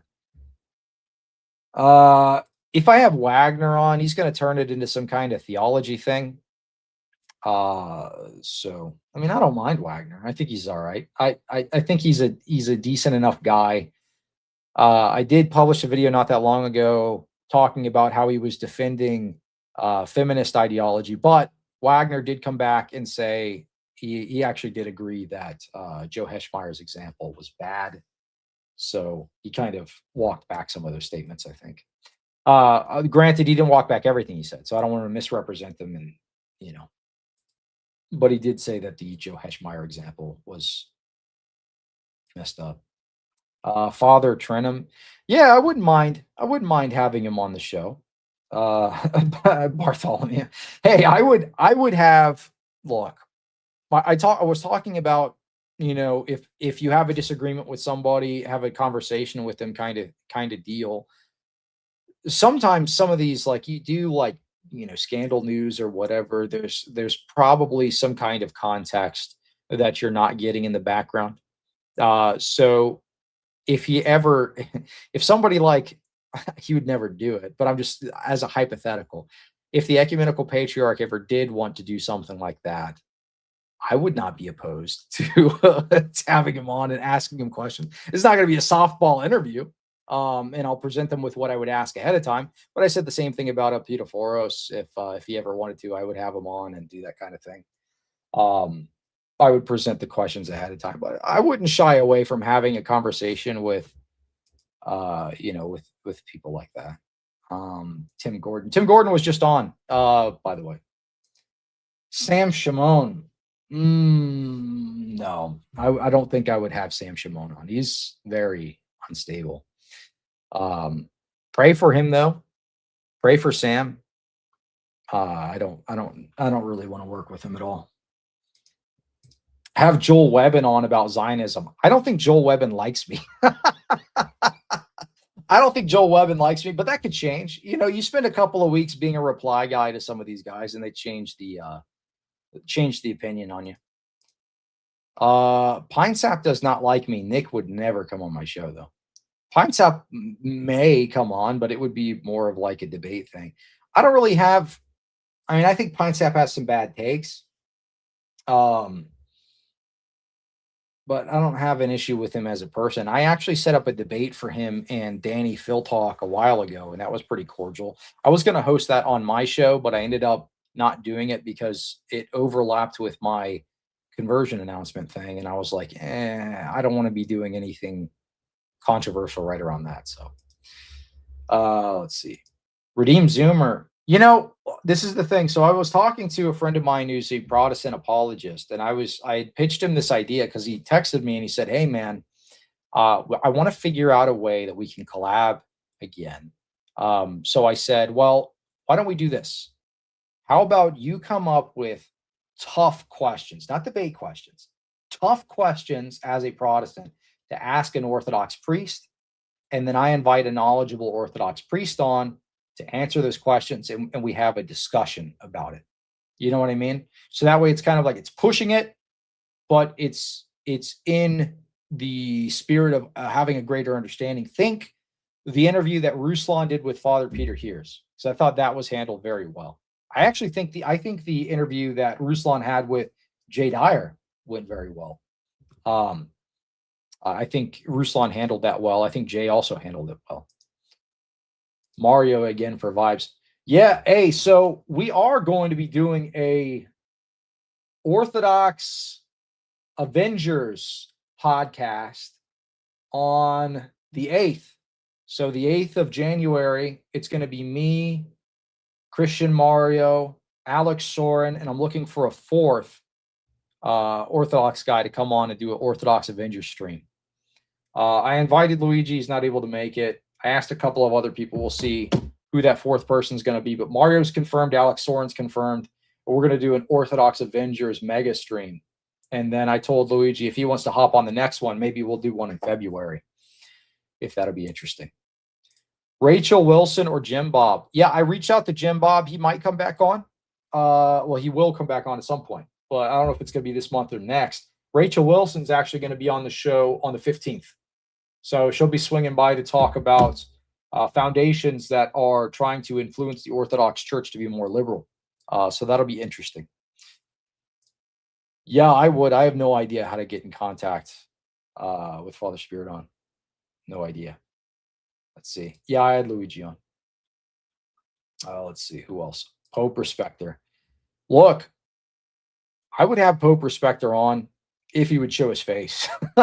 But look, this is the thing. Pope Respecter isn't necessarily somebody that you can have a genuine conversation with. He wants to ignore what you say, blow past it, and assert that you're saying something that you're not, and then say it enough times until eventually somebody believes him. And he's also, I don't know, there's something off about the guy. Pray for Pope Respecter. I've heard from multiple different people, and I have it on good authority that his son became Orthodox. And I posted about that. I said that this is the reason he's so anti-Orthodox. Me and Anthony were talking about this behind the scenes too. He's of the same opinion, or he's heard the same thing at least. That Pope Respecter's son became Orthodox. That's why he attacks the Orthodox Church so much. But this is the thing, though. As much as I disagree with Pope Respecter and we have our back and forths, sometimes the people who are the most in opposition to the Orthodox Church become its greatest defenders later in life. So if he ever chilled out a bit and, he would actually come on camera, not do like some anonymous, he's just like a call-in thing. If he actually would come on camera, I would have a conversation with him later on when he's chilled out a bit, but not now. He said, after I said that thing where I said the reason that he does this is because his son became Orthodox, he crashed out immediately, called me a PDF file. He said that I was a doxer, that I was doxing him, which, I mean, you're just confirming basically what I'm saying is true, but then denied it. He said, no, he's, my son's Catholic. He's Catholic. But Pope Respecter lies all the time. Let's be real. You don't react immediately in a super negative way like that, in an irrationally negative way, immediately if the thing's not true. You know what I mean? Like he said, oh, you're a PDF file. I wasn't like, oh, no, like that's fake. Oh, blah, blah, blah. I'm just like, okay, whatever. Like, you're acting crazy. Let's see. All right, I'm gonna catch up to the chat. Bryce J again. Yeah, I'm messing around with Pope Respecter. Kyle Orthodox. Yeah, I asked him to come on. He said that he's not available for like the next year. So Kyle Orthodox is not probably going to be on the show for a while. He's busy, and he's stepping back on some of his YouTube stuff. Well, I don't know if he stepped back on the YouTube stuff. I know he stepped back on doing the Jay Shorts channel. So anyway, let's see what else. I thought Voice of Reason was done. No, he's not. So we just did a video on it. Anthony was on. He came back and he's making public facing shorts. So, yeah. An anonymous account vouched for an anonymous account. Yeah, sure. Okay. Yeah, become a saint. That guy counter signals me all the time. Father Moses for the Avengers. I would have Father Moses on. I don't know if he's going to want to do Orthodox Avengers stuff, though. That's probably just going to be like the fellas. You know what I mean? I don't think it's going to be like priests on that one. That'll just be the fellas. Let's see. Yeah, I had Erhan again. I'll have him on again at some point. Tribulation Saints. I'm not overly familiar with their work. I could check it out. I could invite Jay. I don't want to bug him too much. Like, hey, come on my show. Hey, you know, oh, please, Jay, come on my show and do the Avengers thing. You know, I don't know. I might send him a message, but it might be more like, you know, guys comparable audience to mine, or I don't know. I might send Jay a message to see if he wants to come on. What do you guys think? Should I invite Jay to that thing? You know what I'm saying? Yeah, he's busy. He's busy playing Red Dead 2. Did you guys see that? Did you guys see that video he did, or when he was doing the live stream of Red Dead Redemption? What he said? Oh my goodness, bro. That was freaking hilarious. That was brutal. That was brutal. Hold on, let me see. I'm gonna share the screen. I'm gonna show that real quick. Let me find that short because I posted that to my channel. That was freaking hilarious. He walked past this NPC. He's like, "That's cleaved to antiquity." Let's see. Hold on. I'm gonna pull this up. That was freaking funny though. Oh, in here. Okay, right. This dude. Oh, why is it all jacked? Honestly. Oh, in here. Can I not make that? How do I get this off? That's annoying. Yeah, whatever. Okay, right. This dude. Who's this? Cleves Antiquity. Oh, in here. He said the super bald guy was me. It's over. It's over. Jay's been on the show multiple times, man. So I guess you should unsubscribe right now. Yeah. I'm just tuning in, but I'm really happy Voice of Reason is returning, bruh. Gary Machuda? No, I'm never gonna have those guys on the show. Those guys are disingenuous and they don't have any emotion either. Yeah, I don't really pray for Gary, pray for David, you know, Sraz and all those guys. I'm not their biggest fan. Yeah, I mean, legit, they've got no emotion, man. I mean, let's take a look at this. Look, I'm just gonna pull up Apocrypha Apocalypse. These guys have been going at, I don't know why you people watch this stuff. Apocrypha Apocalypse. Look, these guys have absolutely no motion at all. Why do you guys think they're like some sort of authority on this stuff? Look at this. This guy's been doing this for how long? He's been doing it since 2020. So he's been making videos arguing for his position for almost 6 years now. Okay. Because it's about to be 2026. Well, no, we'll say 5 years because it's August there. So about 5 years. He's got 13K subs. He's been doing it for 5 years. In comparison, this channel's been open for about a year. Okay. My channel. Look at the views on his videos. 3 days ago, 200 views. I've got 251 people in this live stream chat right now. Why am I going to have Gary Machuda on the show? 161 views 9 days ago. 620 views 2 weeks ago. 400. Who's watching this show? Nobody's watching this show. They only get views when Sam Shimon comes on. This is the same thing with I noticed this with, and I respect this guy a little more. I mean, I don't really have any major issue with Gary Machuda, but from our interactions that I've had with that guy, he's very disingenuous. David Sraz especially is very disingenuous. He's part of the whole Sam Shimon clique, and I'm not really a huge fan of the people in that particular orbit. I think, I mean, you got to have some kind of discernment, guys. You have to have some kind of discernment. Why are you following guys like Sam Shimon who believe orbs are floating in his room, and he's you know, was just basically accused of doing some pretty heinous stuff? Has basically turned his back on almost anybody who's ever worked with him on the show besides William Albrecht so far and the guys from Apocrypha Apocalypse. Everybody else he's kind of turned his back on and started attacking and backbiting them. If you're doing anything in the YouTube world, why are you going to partner with people like that stab you in the back immediately? Right? Why are you going to do anything like that? I had David Saraz in the live stream chat one time ask a question during one of the live streams, a Q&A Inquirer live stream. And of course, it was a gotcha question, but I was like, look, this is the thing. I'll answer it, you know, but I don't want this to be some kind of a debate. I'm just going to answer your question. This dude goes on and makes like posts about it. He's like, oh, I got my clip, you know, oh, I'm going to do this. Oh, I'm going to do this. Oh, he's talking about, you know, yada, yada, yada, yada, yada. I'm like, dude, if like, take a break, dude. Let's see. Hold on. William Albrecht. I want to show this. I don't have too much of an issue with this guy, but let's take a look at this. Videos. This guy has 56,000 subscribers, William Albrecht. Okay. Who's watching this show? Who's watching William Albrecht's show? Let's take a look.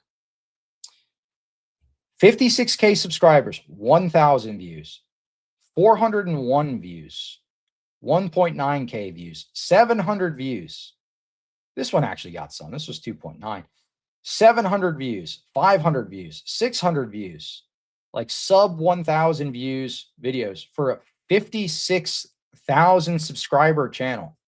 If you don't know anything about SEO, if you don't know anything about search engine optimization, the rule of thumb for a healthy channel is that your videos get at least 20% of your subscriber base in views. So what would this be for this? This is 56,000 for Albrecht, 56,700 views. Even this is, well, that would be actually acceptable for him, I guess. This is, I mean, that's abysmal performance. That shows that the channel is dying. The algorithm is not favoring it. So, I mean, it's probably because they debate the same thing. They do the same debates over and over again. It's like William Albrecht versus Turretin fan for the 20th time or something like that. Like, nobody wants to watch William Albrecht v. Turretin fan. So, no, I don't really want to have Gary Machuda on. No, I don't really want to have Albrecht on. I was supposed to do a debate when I was a Protestant. I was supposed to do a debate with Albrecht, and he was kind enough to agree to do it. But then I don't know, it just didn't end up happening or something. I ended up debating Trent Doherty on that subject, which was the Vatican II stuff. That was supposed to be with William Albrecht, but the Trent thing lined up, and that came first. So, let's see. Bring on Father Turbo. Yeah, I would have Father Turbo on. I have no idea how to get in contact with him, though. Bring Eric Ibarra on. That would get theological, though. I don't really have anything that I could have overlap with that guy on. This is the thing. If I'm going to have a Roman Catholic on, we got to be able to have some kind of overlap. I feel like I can somewhat host trads on, like Anthony. You know, and he's, you know, he talks and he's a, you know, he's a normal guy. We can talk about where we disagree, but it's not going to turn into gotchas. I feel like if I had Eric Ibarra on, it's going to turn into gotchas. It's going to be like, oh, so what do you think about the papal decree or whatever, you know, blah, blah, blah, blah, blah. What do you think about this ecumenical council's papal decree? No, dude, I'm not trying to do videos where I'm presenting myself as some kind of theological authority in orthodoxy, because I'm not. Let's see. I understand, Cleve, but too many people don't know about the Deuterocanon. Well, dude, if you're getting that from Gary Machuda, you're still not going to know about the Deuterocanon. You're still not going to understand. You're still not going to understand the historic view, because they just lie. He was trying to say Jerome never changed his mind, and he even concedes that he is in opposition of all modern scholarship on that point. Yet he still pushes his nonsense and says anybody who says otherwise on that subject is lying through their teeth. Majority of scholars say that he held the same position, which was primary, secondary distinction in the canon. You know who else has a distinction in the canon? The Orthodox do. We have distinction, primary, secondary. But yeah, I wouldn't get your stuff from Gary. There's a reason he's got 100 views per video. He's been doing this for 5-6 years. No, don't be mean to Eric. Eric's look. I probably wouldn't have him on the show because I don't have anything that I could really discuss with him. But if Eric ever needed something, you know, I would go and help the guy if, you know, like the other day, he had an issue where he said like there was an issue with his car or something. Um, you know, is anybody able to help? I called up my brother-in-law, is like semi-local, and was like, hey, you know, I've got this guy, he needs help or whatever. What do you think the problem is? And, you know, messaged him and was like, hey, this is probably what's going on. So like these people, you know, I don't have any hard issue with Eric Ibarra. It's just I don't think there's anything we can really talk about on the show. You know, that would be that we can really come and talk about. Dr. Jeannie Constantine. Maybe. I don't like that she's going up and speaking where she shouldn't be, but yeah, I don't know. Where's the live with the pseudo Dionysius scholar? I did one. Oh, that guy's actually probably going to come back to talk about, let me check the same guy. He's going to come back on the show and he's going to talk about, let's see. Okay. There's an apologetic that is used sometimes against the Orthodox that says one of our saints was actually like a Buddha. That we canonized a Buddha. He's got a bunch of scholarship on this topic that disproves that narrative. So he's going to come on the show and we're going to do a show on that soon. That may be in February though. So that same guy is going to come back on. He's also working on a peer-reviewed paper on the second half of that discussion on icon veneration. So once that's done, I'll invite him back on the show to do a show like that. So I'm going to keep doing shows with him for sure. Let's see. Who else? Yeah, if you want Deuterocanon, go to, yeah, exactly. Yes. He understands the nuance. He does. We talked about this when he was on our show. Ubi Petrus. Look, dude, I love Ubi. Ubi's awesome. But he's only doing in-person shows. So I'd have to fly to Vegas to do a show with him. But Ubi is making his own studio. For those that don't know, Ubi actually came back. He's making videos again, by the way. So if you're not subscribed to Ubi Petrus, go and subscribe to Ubi. He's very smart, way smarter than me, dude. Like, let me just put it that way. Like the subject of the papacy, he's got that like on point. Like the Ubi versus Eric Ibarra debate on the papacy, in my opinion, was probably the best, most in-depth, high-level papacy debate I'd ever seen in my life. And I watch debates for fun. I watch tons of debates. I stay on top of them. Ubi Petrus, super intelligent guy. Would love to work with him, have him on the show. We kind of chat back and forth a little bit every now and then. But if I'm ever in Vegas or he's ever in Florida, I'll shoot a show with him for sure. But it's got to be in person. That's the only thing he does. Let's see. I'm like super far back on the. No, I'm never having that guy on my show. I'm not having any Latinizer guys on my show ever. Not gonna happen. Not going to happen. No Latinizers allowed on the show. Let's see. Anything else? The Catholics revered that Buddha saint in the Middle Ages. Well, I don't think it's a Roman Catholic talking point. It's more like Protestants or something. Let's see. What else? We're going to Trent Horn. Fun fact. Me and Trent were supposed to, we were talking about doing a show together. And we were going to do a debate when I was Protestant. And this was the idea that was pitched. I posted a tweet a while ago. And I said, the future of debates will be like jiu-jitsu, like combat debates. Like theology will be settled through jiu-jitsu. Trent Horn's a jiu-jitsu guy. So he was talking about maybe we get on and we do like a jiu-jitsu roll and then we debate after or something and do like a show, call it like a grappling with God or grappling with theology or something. And like we beat each other up and then debate. So yeah. That might be interesting. I don't mind Trent Horn. I think that we were supposed to do that, and then his wife, had the had the diagnosis. So make sure you keep her in prayer because she's still recovering from that. That stinks. Cancer sucks. Yeah, I had cancer 5 years ago, and that was rough. That was super rough. I'm cancer free now, in remission for 5 years. But having brain cancer, dude, that sucks. Make sure you keep Trent and his wife in prayer. I know you can, like, there's stuff like we disagree with. I'm not a fan of the piety signaling. Obviously, we disagree on the Roman Catholicism stuff, but Trent's one of those guys. He's been through a lot, dude. He's going through a lot still. So make sure you keep him in prayer. I can only imagine, like, his wife has the brain cancer thing, where she was having issues learning how to talk again.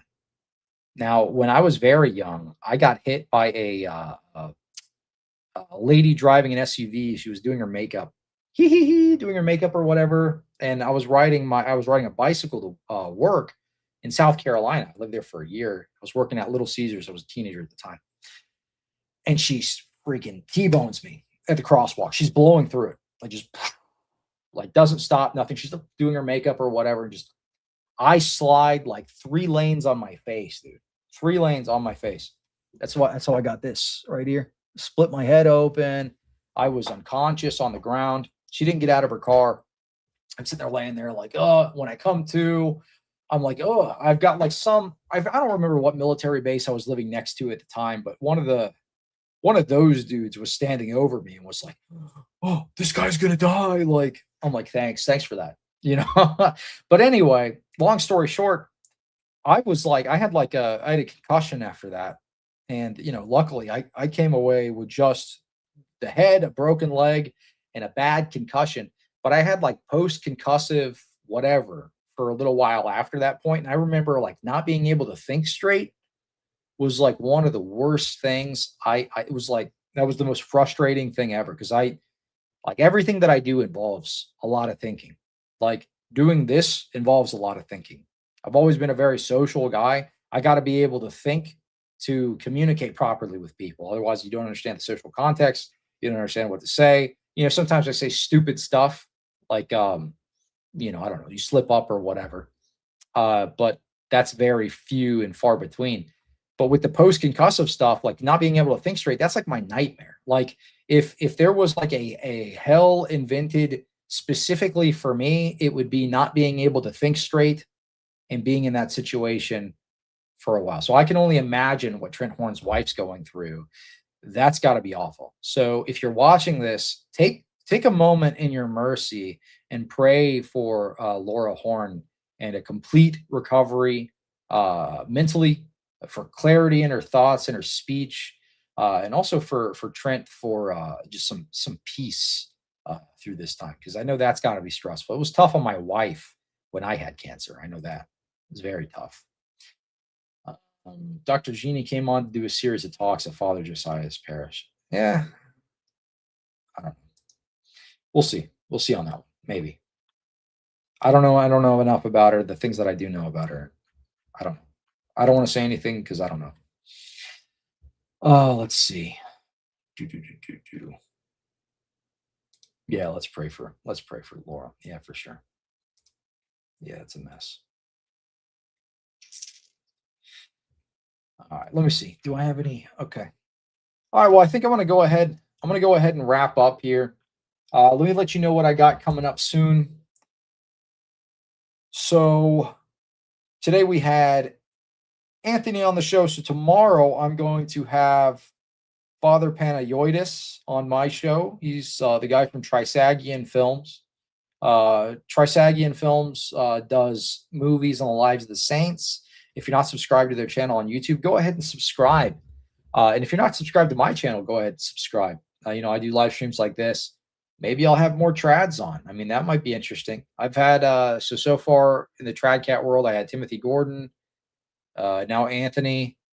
Other guys I'd like to have on from the trad cat world, I'd have Anthony Stein on. Dude, I don't talk about this a lot. I'm a huge fan of Anthony Stein's show. I watch his stuff all the time. Like when I'm working, you know, when I'm at work or whatever, I'll put a show on in the background. Just listen to his news coverage. Is really good.